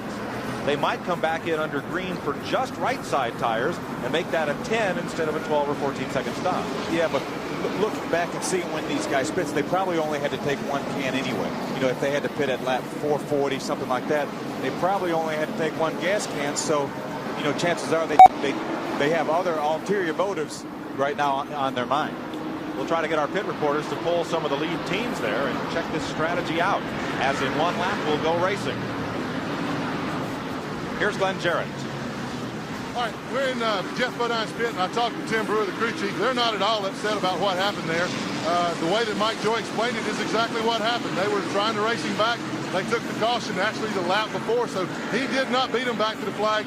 There's no grief or consternation or anything down here. They're completely happy with NASCAR's call. I think they'd like to be a lap further up on the field, but Jeff's done a good job today.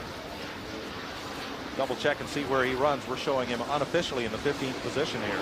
4 cars on the lead lap, and now they're saying Harry Gant is on a lap by himself in 5th place. 2 laps back now, Ricky Rudd, Mike Waltrip, and Ernie Irvan. 3 laps down, Dale Jarrett and Darrell Waltrip. 4 laps back, Dale Earnhardt, Morgan Shepherd, then Brett Bodine, along with Mark Martin and Jeff Bodine. So the 4 lead cars on the lead lap are lined up in the high lane. 42 is Kyle Petty, 2 is Rusty Wallace. 25 there is Ken Schrader, and you'll see the 9 of Bill Elliott. And we'll take this restart from Rusty Wallace's car, 2nd to 3rd gear, as they whistle down the front straightaway. 4th gear, and Jeff Bodine is going to split the leaders as they go into 1.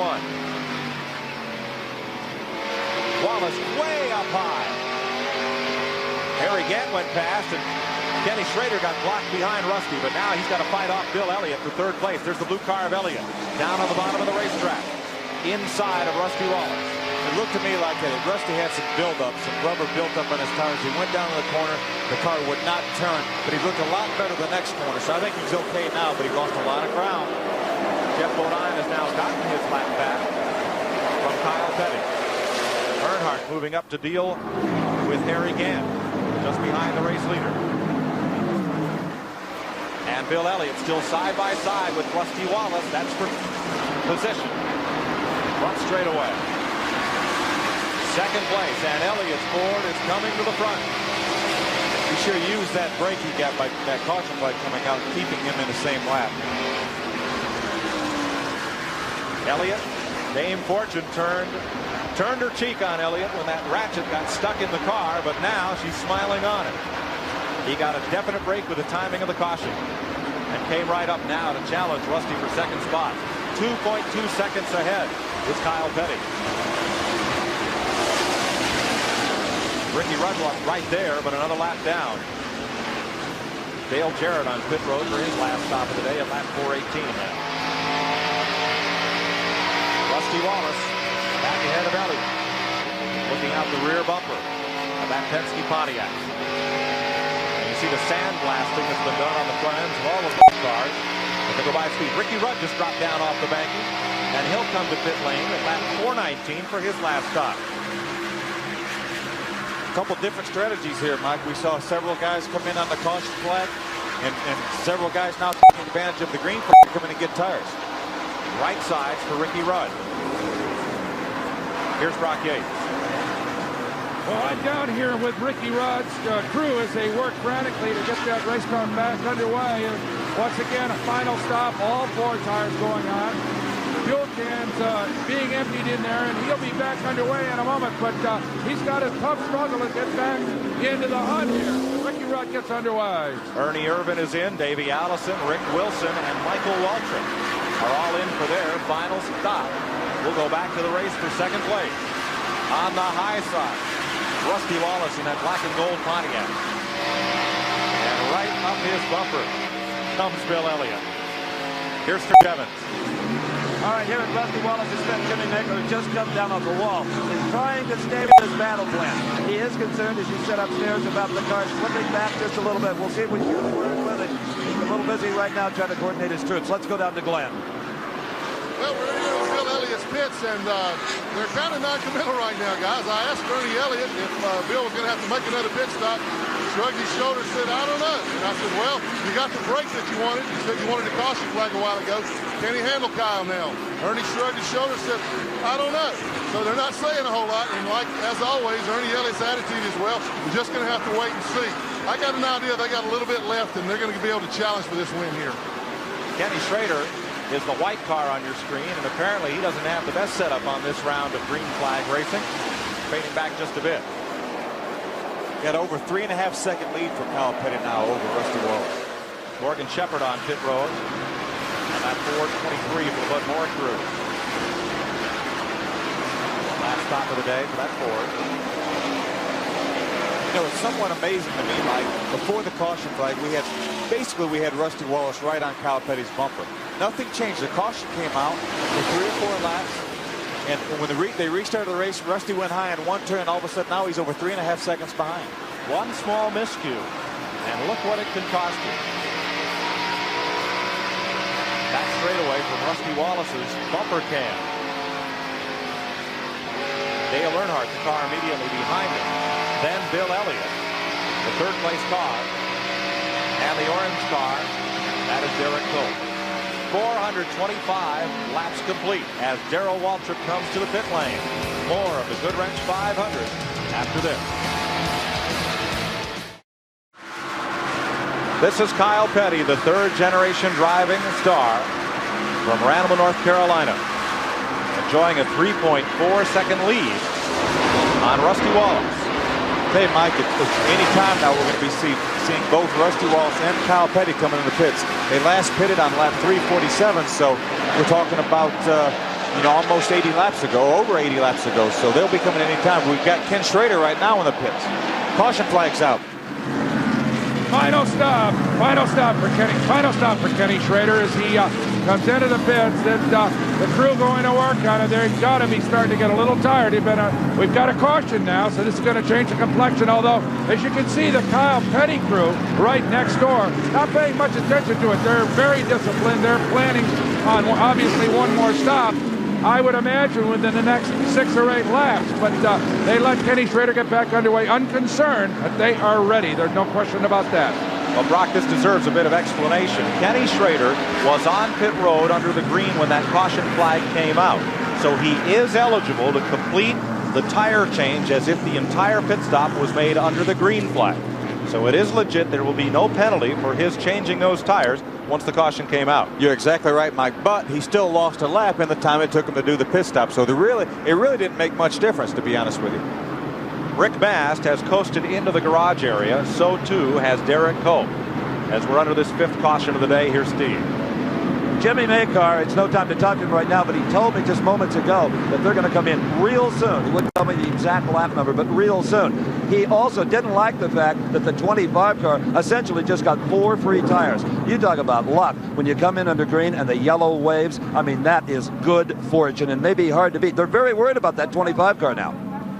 Thank you, Steve. The caution flag is for Rick Mast's spin in turn number 1, and Mast has gone to the garage. Here's Glenn Jarrett. All right, we're standing by in Bill Elliott's pits. I'm trying to get an update on what they're doing here. Caution flag when Rick Mast blew going into turn 1 has kind of jumbled things up a little bit. I talked to Dan Elliott, Bill's younger brother, and I asked him how the car was, and he just kind of laughed. He says, "We're not really sure. We don't even know how the driver is." So things are still lighthearted down here anyway. Let's go to Brock Yates.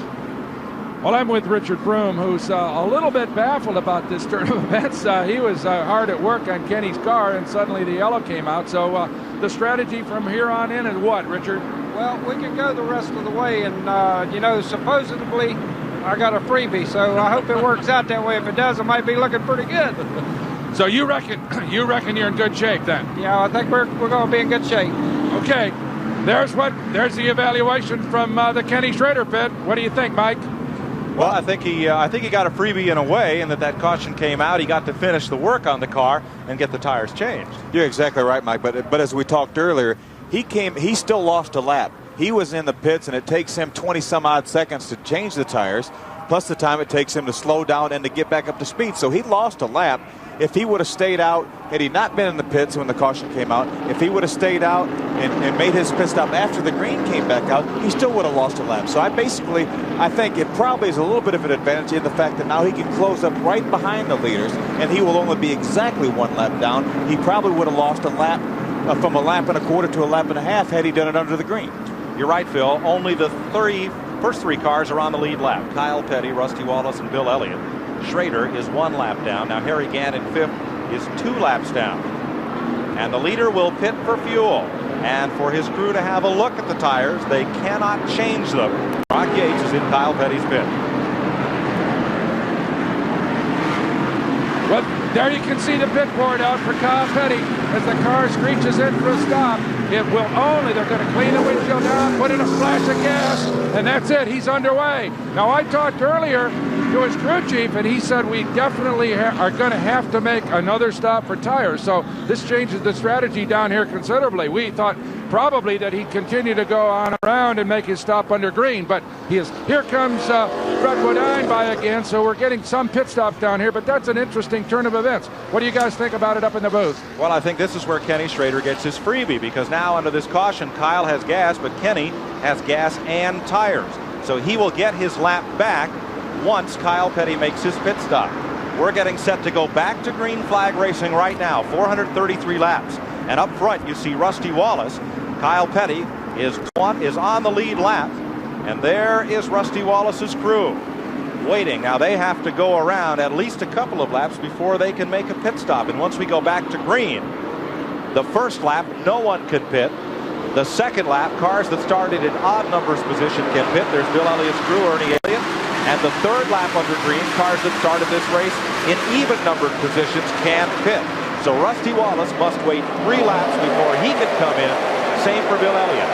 And there is Kyle Petty way up high and going right to the back. Did he have the same problem Rusty did, and maybe getting the marbles? I would think he did, unless he has a flat tire. We'll see. We'll see. Watch another go. It usually takes one turn for the tires to get cleaned off. I think Kyle Petty had the same problem. He had the rubber built up on the tires, some of the speedy drive, and he just wouldn't stick when he went to turn. Okay, first lap by, no one can pit. Next time around, cars that started in even numbered positions can come to pit road. That includes Kyle Petty. It does not include Rusty Wallace or Bill Elliott. I'm beginning to think that Ken Schrader did get an advantage from this, Mike. Sure he did. He's back in the lead lap. Talk about close. That's Harry Gant. Right up and under Rusty Wallace. Now Dale Earnhardt is running Kenny Schrader hard down into the corner, but Schrader's back on the lead lap. Kyle Petty is on pit road. His first opportunity to do so, and he takes it. Brock Yates is in that pit. Kyle Petty in for the final stop here. Trouble in turn 2. One car is up in the wall. Right side tires being done. Fuel tank. Very disciplined stop here so far, brushing away a little of the rubber dust from the grill work. Here they come around. As we said earlier, they were definitely planning on 4 fresh tires, and this is it. But we got a caution. Back to the booth. No kidding. Joe Ruttman has face to the wall up there in turn number 2. The caution is out, and now Kenny Schrader has the big freebie. He has a big freebie, and now Kyle Petty has a freebie, Mike. Except he will be a lap down. Kenny Schrader will be in the lead lap with 4 fresh tires. Kyle Petty's going to be in the exact same scenario as Kenny Schrader was prior to the last restart. And of all the drivers in this race, Kenny Schrader is perhaps in the best position to win it. He has fuel, he has tires, and he's on the lead lap. Make that the 5 car rather than Joe Ruttman, we're told, that was up there in turn number 2. Joe Ruttman was definitely involved in that crash. Ricky Rudd may have been also. When I looked up, Joe Ruttman was against the outside wall. Yeah, I had it as Ruttman as well. We'll get confirmation of that from scoring rather than Ricky Rudd's automobile. Nevertheless, we are under caution. 438 laps complete, 54 to go. What's happened is Harry Gant got one of his laps back in that little exchange, Mike. So he was 2 laps down. Now he's only 1 lap down because he was ahead of Rusty Wallace when the caution came out. It's going to be hard to explain to the thousands of fans in this stand how Kyle Petty, who's led every lap of this race practically, is now 1 down. But it happened as he made that pit stop, and then the caution came out. They had a caution. They went back to green. Nobody can pit on the first lap, and on the second lap, Kyle Petty could pit, and he did. But while he was in the pits, the spin up in turn number 2 brought the caution out again, and Kyle got caught a lap down. Working on Joe Ruttman's car. And let's have a look at it as Ruttman pulls away from the Butch Mock and Bob Rahilly pit. This is the very tail end of it. He has already spun around and just brushed the outside wall with the left side of the car. You can see his crew pulling the fenders out. They cannot take the tires off to pull the fenders out. They have to pull the fenders out with the tires on, or else it would be a penalty. And it was Ruttman and not Ricky Rudd. That's right. Who brings out the caution. 439. 3 cars now in the lead lap. But Kyle Petty is still better off, Mike, that he was in the pits when the caution came out, because he's just like Kenny Schrader. He's got 4 fresh tires. Providing he's faster than Kenny Schrader, he can get in front of him, then he gets another caution flag, and then he can catch back up. But I think Kyle Petty will have to have another caution flag before he can win this race. He is going to line up right next to Rusty Wallace. You're riding with Darrell Waltrip, Ricky Rudd just ahead. And Rusty Wallace is the leader of this race. Kyle Petty is right next to him on the front row, just 1 lap down. Bill Elliott, the second place car. Ken Schrader is third, number 25 in the high lane. Out of turn number 4, slowly, Rusty brings them down. And we're green. With 52 laps to go. Now let's see if either of these cars stick in turn 1. And they do, but Kyle Petty sticks a little bit better. He gets back on the lead lap, and Morgan Shepherd in Bud Moore's Ford number 15 gets a lap back. Rusty Wallace and Bill Elliott both have to make another pit stop. Ken Schrader is the car in the driver's seat right now. If we don't get another caution flag, and Ken Schrader doesn't have trouble, I think he wins the race. Exactly. He got, as Richard Groom said, a freebie, and then he got a big one when that second caution flag came out. Ernie Irvin, the yellow car, runs Bill Elliott hard down into the corner. Richard Petty slips past. Ricky Rudd there. Who is the leader, but for how long? Kyle Petty now on the tail end of the lead lap, and still a lot of racing to go. 51 laps remain.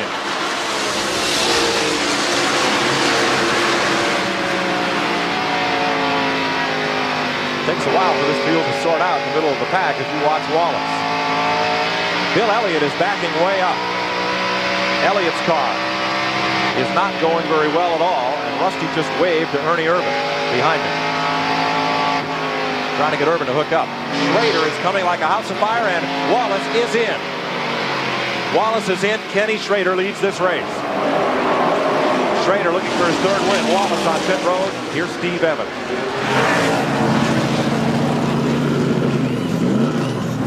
Rusty Wallace is in for the final and most important pit stop of this entire Goodwrench 500, and the crew knows that. They know they can go a lap down here. They've got to get fuel and tires up this car as quickly as possible. They are going to 4 tire change, and some talk about 2. They figure that wouldn't give them the kind of traction they'll need to get back into the hunt here. I think you're absolutely right upstairs, guys. Kenny Schrader is now a pretty good bet. Richard Petty slows in the back straightaway to make his pit stop. Bobby Hillen is in. And Kenny Schrader is the new race leader. Here's Brock Yates. Richard, suddenly you're in a real good spot right now. Well, yeah, I tell you, that was just, every now and then, a blind pig will find an acorn. I'll tell you what, he's looking real good. I don't know how we got in this position, but it just fell our way. There you say, there's a pit strategy that to end all pit strategies, you guys. Richard just said he doesn't know how it happened, but he's happy. Well, the way it happened, was the timing of the caution flags, and this what you can and can't do under the green flag or the yellow flag pit stop. Bill Elliott is on pit road. Glenn Jarrett. And Bill Elliott comes in for what will be his final pit stop of the day. You're going to see a 4-tire change, and Ernie Elliott had the wedge spot. He's waiting until one of the crew members crosses the wall. There you see Ernie running around. He stumbles over the guy changing tires. He is going to make a chassis adjustment on this car. That was only about a half a round, so evidently it wasn't very far off. He's down and away. So Elliott is back out. That will move Harry Gant up the leaderboard and Kyle Petty. But Ken Schrader, this man, is looking for his third Winston Cup win. For Rick Hendrick, facing the other Hendrick car now, driven by Ricky Rudd. And Kyle Petty now shown as being back in the lead lap. It's a perfect illustration of what happened when Bill Elliott and Rusty Wallace made their green flag pit stop. They lost a lap and a half. Ken Schrader, when he got caught in the pits, he only lost technically what was a 1 full lap. He was able to get from later, another caution came out, he got back in the lead lap. The same thing has happened to Kyle, but he has to have another caution flag. I don't think he is running fast enough in the 50 some odd laps we have left to go all the way around the racetrack and catch up with Ken Schrader. And Schrader did the absolute right thing, but Richard Broom, his team manager, is right. how do you plan to make your pit stop just as the caution comes out so you get that freebie? We'll find out. 449 laps complete at the North Carolina Motor Speedway. We'll be back with more. 39 laps to go in this cliffhanger at Rockingham. Richard Petty has long said, I'd rather be lucky than good. Ken Schrader has been both today. He leads this race. Kyle Petty is on the lead lap in second. Harry Gant is third. Rusty Wallace is fourth. Both a lap down, so is Bill Elliott. And Ricky Rudd, Mike Waltrip, Ernie Irvin, Earnhardt, and Darrell Waltrip. Rest of the top 10. Schrader puts a lap on his Hendrick Motorsports teammate, Ricky Rudd. I'll tell you, Mike, I don't want to jinx Kenny Schrader. If he is going to win this race, I mean, as good as Kyle Petty ran, as good as Rusty Wallace ran, and he stayed in the lead lap with him through a 250, 300 lap green flag run, then he deserves to win this race too. Let's go to Brock Yates down in the pits. Well, suddenly we've got some dark clouds starting overhead, and Donnie Robinson, kind of a dark look on your face too. Really a set of circumstances that you didn't deserve. You ran flawlessly all day, perfect pit stop. Kyle drove an excellent race, and suddenly your odds are down to lose this deal. Things happen quick, don't they? Yeah. The whole picture was painted for us and the 2 car to dice it out. Now we're 20 seconds behind the leader, and poor Rusty's a lap down. We all just need a caution. That would, again, I think we can handle it if we can just get a little bit of luck. Can you run him down without a caution? I don't think so. I really don't. Well, there you have it. Almost a resignation here. They're hoping for yet another yellow flag. The yellow flag that may lose them that particular component of this race. They need another one to get them back into the event. Brock, how much do you think Felix Sabanas would give away another one of those luxury boats to get a caution flag? Or another Rolls Royce. There is Kyle Petty lapping underneath the Jimmy Means car. He's in second place. He's on the lead lap. But as you heard from Bill, it's going to be a tall order for anybody to run down Kenny Schrader without a caution flag. Harry Gant a lap down in third. Rusty Wallace in fourth. Bill Elliott in fifth. All driven strong races, and it seemed the timing of the caution flag pretty much cast their fate. I don't think you'll see Richard Broom, Ken Schrader, or Rick Hendrick complain about the new pit procedures for any time soon. Do you, Mike? No, I don't think so. Those guys behind them. 459 complete. 33 laps to go. For Ken Schrader, that's well within distance of his fuel load and tires.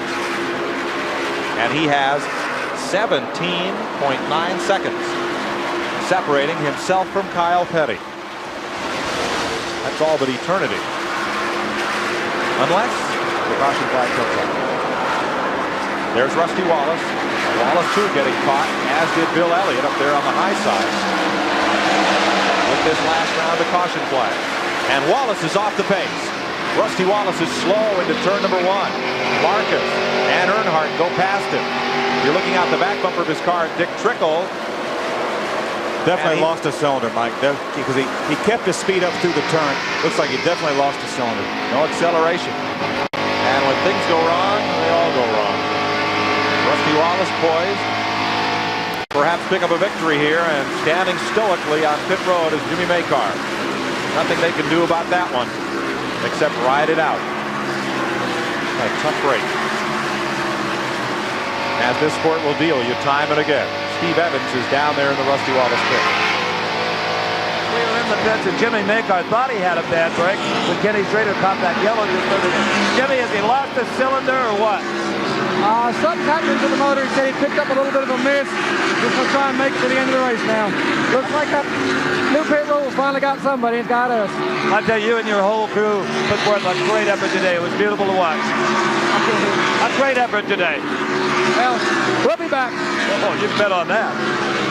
Well, and they're not done yet. Wallace is still going to take a fine finish home from this, and a lot of valuable Winston Cup points.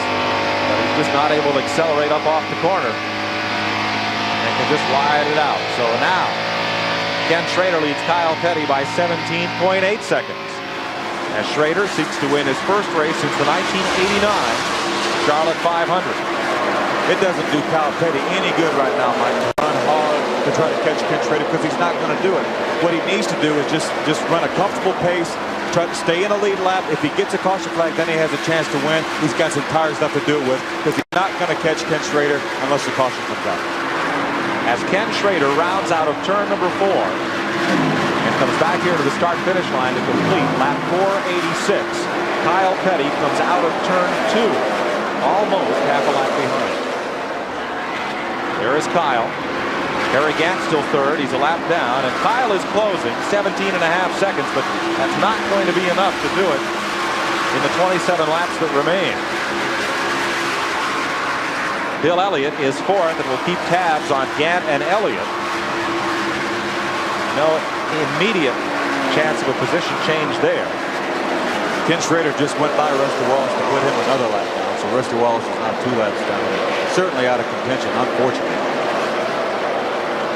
Tough day for Rusty, but for this man, Ken Schrader, and for Harry Gant, who's made one more pit stop than anybody else today. The sequence that Leo Jackson and team dictated was they'd stop every 70 laps. You know, that was Ricky Rudd and Ken Schrader right in front of Harry Gant. You know, we talk about Kyle Petty needing a caution flag. If Harry could get around Ken Schrader and Ricky Rudd, and he gets a caution flag, then he's back in a lead lap and has a chance to win this race. Kyle Petty gets under Bill Elliott. Squeeze play there up at turn 4, but Elliott, of course, already a lap down. And Harry Gant 1 lap down and closing right up on the leader. There's Schrader and Harry Gant. Been to victory lane here in Busch Grand National competition, but not in Winston Cup. Smoker out of turn 2, guess who? Rusty Wallace, and he's going to take it down to the apron and coast it around. He won't be running at the finish of this one, it looks like. Look at the gauges. You can't see anything untoward there. But Rusty is down on the apron and going to idle it around for as many of the remaining laps as he can. 23 to go. He probably broke a valve swing, something like that, a rocker arm, and then finally the valve dropped and went through the piston. That's why you're seeing the smoke. So I'd say it's certainly terminal for Rusty. A lot of smoke out the left side of that engine. Wallace just trying to come around for points. Looks like he may come to pit road this time around. And he does. So that'll be it for the day. Really a tough break. Rusty put on a heck of a show here. A brand new team. This is only their 3rd race, and he makes the hard left into the garage area. So Wallace falls off the leaderboard. Engine shut off. You see the oil pressure gauge at 0 there, that middle gauge, the 3rd from left on the dash. And that'll move Ricky Rudd up onto the board. 2 laps down, Rudd becomes the 5th place car, running right behind race leader Ken Schrader. And here's Harry Gant. Harry has got by Ricky Rudd, so if he can just get by Ken Schrader and catch another caution flag, you never know. You know, that could have been a caution flag there for Rusty Wallace. Fortunately, Rusty's smart enough. He got down out of the groove when the thing did get into some oil and start smoking, so he didn't have to have NASCAR throw another caution flag, but it could happen. Just like yesterday on TNN, Mike, anything can happen. Steve Evans? Well, guys, Rick Hendrick, these are the longest laps of any race. When you're in front, you got a shot at it. They're not 28 seconds or a minute and a half apiece. You know, they go by so slow. It just seems like the first 300, you know, 20 more laps. We just hope we can stay there. Well, that yellow flag was a beautiful sight for this team. Yeah, we didn't know whether it caught us in a bad spot or was going to work out good, but it really is the only way we could do it. Okay, hang in there. Thank you. All right, let's go down to Glenn Jarrett. Standing by with a dejected Rusty Wallace. Rusty, you were very fast all day. One of the few guys that could actually pass Kyle Petty on the racetrack. In contention all day long. This has got to be awfully disappointing. It's real disappointing because this is some of the same problem that I had happen last year, and I thought it was cured. Obviously going to have to change something. I don't know what to do. The car handled great, super pit stops. We're just having a problem under the hood again, and we're not going to win championships by doing that, so we're going to go back, go to work. We'll be back at it. Luckily, it's happened early in the year, so I can catch back up, but the Miller Daniel draft, Mobil Oil, AC, Penske Pontiac ran great today. I guess that's what I'm supposed to say, but it's disheartening. It really is, but it's not over yet. You can hear the dejection in Rusty Wallace's voice. Let's go back to Mike Joy. Well, there's elation in the Harry Gant pit. His man is Harry just put that car back on the lead lap. Getting underneath Kenny Schrader in fine fashion. Leo Jackson, Andy Petrie's boys have wrenched on that thing all day. They've got Harry as what is now one of the quickest cars on the racetrack. I think Ken Schrader, it doesn't matter to him that Harry Gant passed him because Ken Schrader realizes that he's got this race won unless he gets a caution flag. More than likely, if the caution flag comes out, Kyle Petty is probably going to beat him because he's been stronger than him all day. So Kenny Schrader just riding right now. Let's go down to Steve Evans. I'm with Kenny Schrader's wife, Ann. And Ann, I noticed you walking around here with your hands clasped and your lips moving. Was that a prayer? Well, I just want to have a good finish today, and I hope we can win the race. These guys have worked awful hard all year, and I think we deserve a win today. I hope we get it. You know, I've always wondered how you deal with this man you're married to who spends 200 days a year in a race car. Not just wins the Cup cars, he'll drive any night, anything.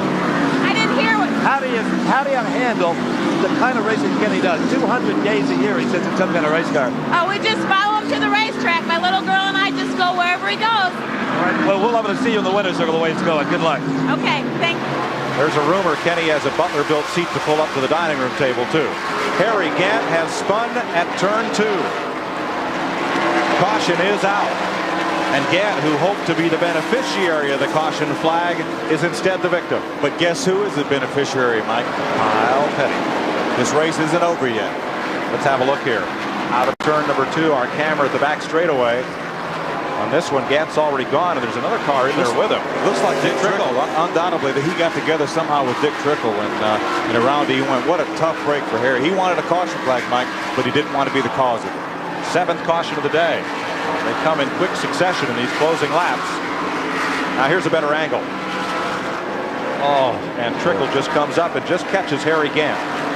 Just a tough break. I mean, you know, Harry's digging hard, trying to stay in front of Ken Schrader, hoping for a caution flag, and boom, there Dick Trickle is. You know, just they ran out of racetrack. David Pearson was once on the radio to the Wood brothers. He drove their famed red, white, and gold Purolator car. Wood brothers crewman, I think it was Len Wood, comes on the radio and goes, David, he says, there's a caution in turn 4. David's sliding down through the grass at 180 miles an hour, and he keys the mic and he goes, I know, it's me.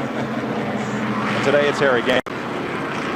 Bill Elliott with the rear deck up. Here's Brock Yates. Okay, it's showdown time here with Kyle Petty's crew. Donnie, suddenly you said I got to have a caution. You got one. Now what happens? Well, we ran good all day, but it seems like a little luck's gone our way too. I mean, it's just a shootout now. I mean, a little prayer from up top maybe. I mean, whatever it takes here, we can use all we can get. I hope we just didn't use the tires up too much trying to run him down under the green. We're going to find out as soon as we go green, right? Oh, yeah. It'll be a good one. Unbelievable shootout building here. Steve? Well, there's not much I can say to Harry Gant's crew chief, Andy Petcher, that's going to make you feel much better, except, boy, I tell you, had a heck of a ride today. What is Harry saying, or is he saying anything? He's not saying much. One to go, Harry. You know, this seems like every time we need a caution, it turns out to be us. You know, we're looking for a caution there right on the lead lap with Schrader, and then the caution comes out, but it was us. So, you know, we're just trying to get back on the lead lap again. Okay, well, Harry Gant, you know isn't going to give up. Brock Yates? Well, Richard, every time I talk to you, something changes. It never stays the same. A little while ago, you were looking good. Now it's tightened up a whole lot. Well, it sure has. In other words, that 42 car is going to be tough. I can promise you that. So, I don't know. We're just going to have to wait and see what happens. Was Kenny running down his tires pretty hard, or was he running pretty easily before this caution came out? No, we had him trying to save his tires, so we, you know, that was our plan, just try to ride it out and take care of the tires, and we was going to be looking good, but the caution got us again. Okay, there you have it, Mike. As you heard, the Kyle Petty crew concerned that Kyle used up some tires. On the other hand, Richard Room says that they had Kenny saving his tires, so it's going to be interesting. A follow-up on the Bill Elliott stop. They raised the deck lid to add oil to the dry sump tank on Elliott's car. A little more oil for the engine. We're getting set to go back to green, and they'll have 11 laps to run. Schrader and Kyle Petty are on the lead lap. You'll see Harry Gant, Bill Elliott, and Ricky Rudd battling one lap down for third place. Out of turn number 4. What may be the final green flag of the day to decide it all in an 11-lap shootout. Schrader on the brake. Kyle Petty right with him, and Gant scoots ahead to get back on the lead lap once more. Ricky Rudd, a bit of a bottleneck there as they come off turn number 2. Looked like Ricky Rudd had the same problem that Rusty Cow had earlier. looked like he had a little build up on the tires and it cost him a little bit of time. New leader, Kyle Petty, back to the front. 10 laps to go as they come back. And Kenny Schrader is second. I'll tell you, that's one thing about we run 400, about 90 miles, Mike. And we thought the race was over and we got a new leader. Anything can happen in this kind of racing. There's the difference, first to second. And Kyle Petty, as he did at the top of the green flag 482 laps ago, stretches it out. Harry Gant's in a position, he's ahead of Kyle Petty. He's back on a lead lap. He needs a caution flag, but again, he doesn't need it to be him. Not another one. Schrader is second, and now Harry Gant third. Those cars are on the lead lap. Ricky Rudd is fourth, and Bill Elliott fifth, 1 lap down. 2 laps back are Mike Waltrip and Ernie Irvin, the 2 yellow cars fighting for position. And then Dale Earnhardt on the lap by himself in 8th position. Now Gant is still on those flat-spotted tires from that spin that brought out the caution flag. And he's out there in front of Kyle Petty. They're not very flat-spotted, Mike, or he wouldn't be able to stay in front of Kyle Petty as good as he's running. 8 laps to go. Kyle reels in Harry Gant. I think Kyle will probably be able to go ahead and pass Harry. All Harry wants to do now, it looks like it's too late for him. You know, he'd have to have a caution the next couple laps. Here's a race for 6th place. Mike Waltrip and Ernie Irvin are each 2 laps down. They trade a little yellow paint before this one's over as they battle for 6th. Irvin 5th in the Winston Cup point standing. Coming into this race off the strength of that Daytona win. They are bumper to bumper as Irvin had a little more oomph out of turn 2 than Mike Waltrip. Irvin in the 4 car, Mike Waltrip in 30. That's the best race out there, this one for 6th place. 6 laps to go.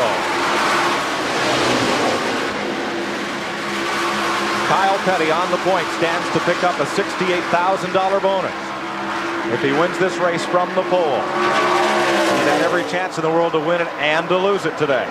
There's his crew and car owner looking on. He's under Harry Gant and past him. There's nothing but clear track in front of Kyle Petty with 5 laps to go. He had to be very careful passing Harry Gant because he sure didn't want to kind of slip and get into Harry Gant and cost him the race right now. But as you mentioned, there's nothing in front of him but clear racetrack. So Gant now owns 3rd position. He'll have to keep an eye in his mirror for Ricky Rudd, who is 4th. Bill Elliott is 5th. This is the 6th place race. Mike Waltrip and Ernie Irvin.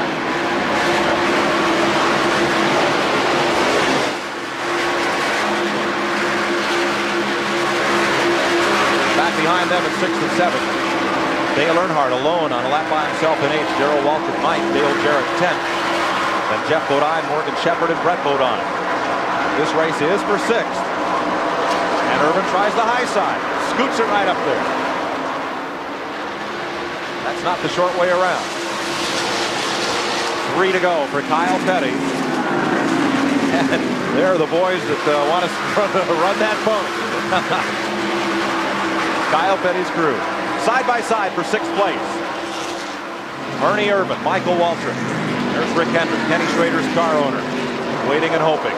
And Ernie Irvin has made the pass. He moves up to 6th past Michael Waltrip.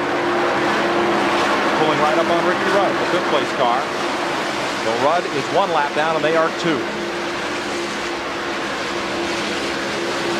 2 laps, less than 2 laps to go. Now about a lap and a half to go for Kyle Petty. It's not going to be almost a $300,000 payday if he can get to the checkered flag, but it'll be well over 100. Same owner, Felix Savati, same team manager, Gary Nelson, and same engine builder, John Wilson, as 1 year ago. New sponsor, new colors, and white flag for Kyle Petty. Donnie Richardson was telling me earlier, Mike, that they won something like $700,000 for the year last year. That one car won over $400,000 of it. And in the back straightaway, well ahead of Kenny Schrader by about a 1.5 seconds. Here comes Kyle Petty out of turn number 4 to face Doyle Ford's checkered flag and win the Goodwrench 500 by 1.1 seconds over Kenny Schrader, and Schrader will have to settle for, instead of the winner's trophy, the Goodies Headache Award. We'll be back to the North Carolina Motor Speedway after these messages.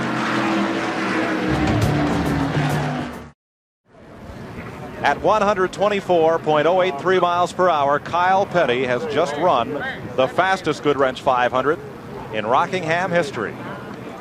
Shaking his head like he can't believe it.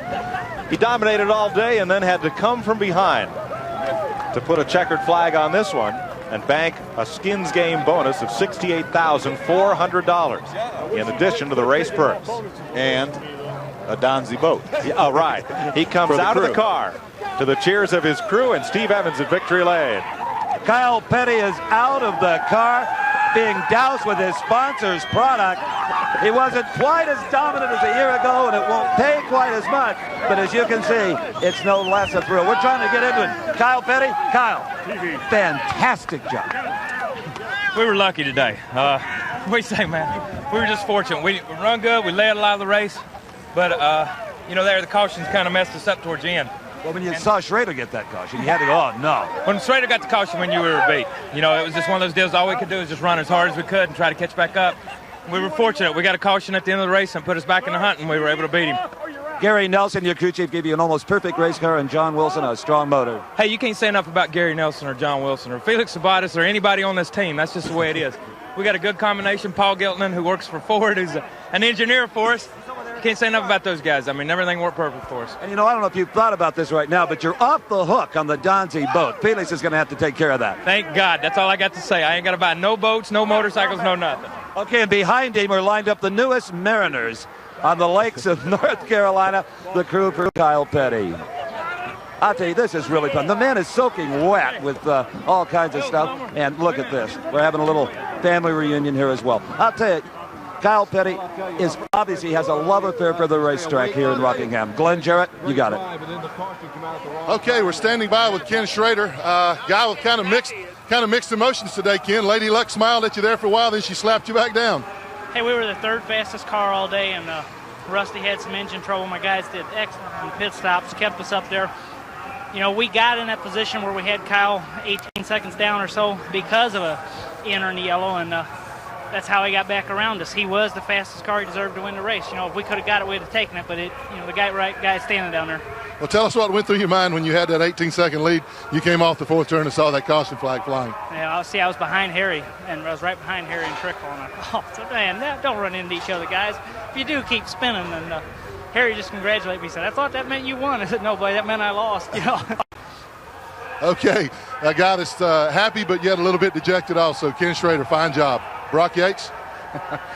Well, I'll tell you what, Harry. You spent most of the day keeping people on their feet one way or the other. You're moving up and down through the field, up against the fence a couple of times. Guys kept getting in your way, but you just kept struggling, and it worked out pretty well, all things considered. Yeah, it did. We started off a little bit off, but then the track come to us and car got to working good, and the crew done a super job the way we had our pit strategy going, and you know, I wish we could have finished up. Third wasn't too bad after all the bad luck we had today, though. But we finally got everything working for us there towards the end. Kyle ran super. I thought the 25 won the race. They said the 42 was a lap down. I was congratulating the Kenny behind me in the mirror, and I made an extra lap. I thought the 25 would have won the race. Well, here's another good piece of news. Your crew won the Miller Pit Crew of the Race Award for today. Their great effort, keeping you in the event all the way. Yeah, they sure did. I can't believe we didn't have a flat tire sometime during the day with all that beating and banging. And restarts are a little bit off right now, and getting a relined up. It's hard to get to your spot there. That's the hardest part. You get the fenders smashed in again, the tires. Well, we were talking, we said you were one of the guys that was hoping for a caution the last few laps, but you didn't want to bring it out yourself. We'd bring it out every time we needed one. We'd bring it out. So that didn't help us. It helped everybody else some.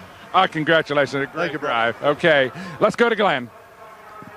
Standing by with Bill Elliott, the fifth-place finisher. Bill, kind of an uphill struggle all day. Things just never seem to work right from the beginning. Well, you know, we really weren't that bad off at the start with, but the Coors Light Ford Thunderbird ran better as the race went on. And it seemed like a track more came to me and went away from a lot of the other guys. We had a little bit of confusion on a pit stop that got me a lap down. I was able to pass Kyle and keep ahead of him until the caution came out. And right there at the end, because of the way the cautions fell, and who came in and got tires and who got back in the lead lap determined who finished what. Now, the biggest thing that hurt us was we got our tires on there ready for a caution, you know, and I should have been able to get back to the front, but the oil pressure started fluctuating real bad.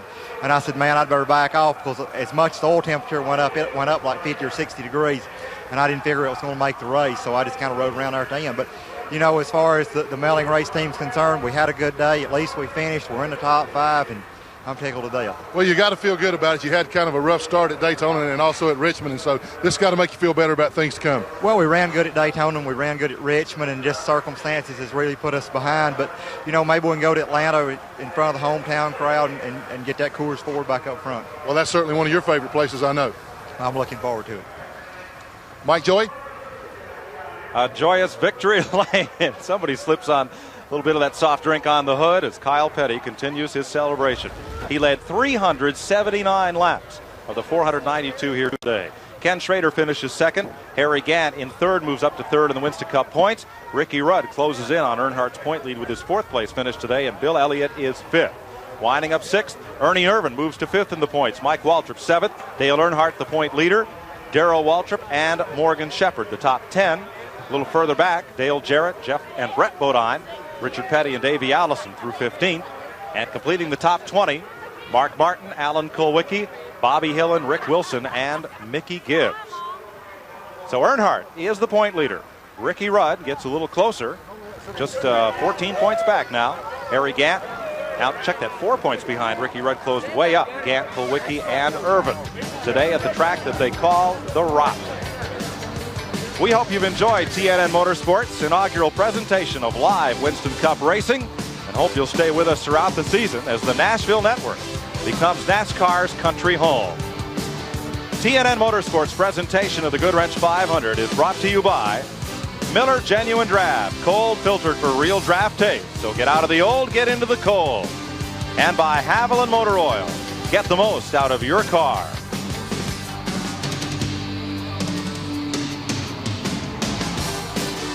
For Brock Yates, Steve Evans, and Glenn Jarrett on pit road, and Phil Parsons, this is Mike Joy congratulating Kyle Petty on his Goodwrench 500 victory on TNN, the Nashville Network.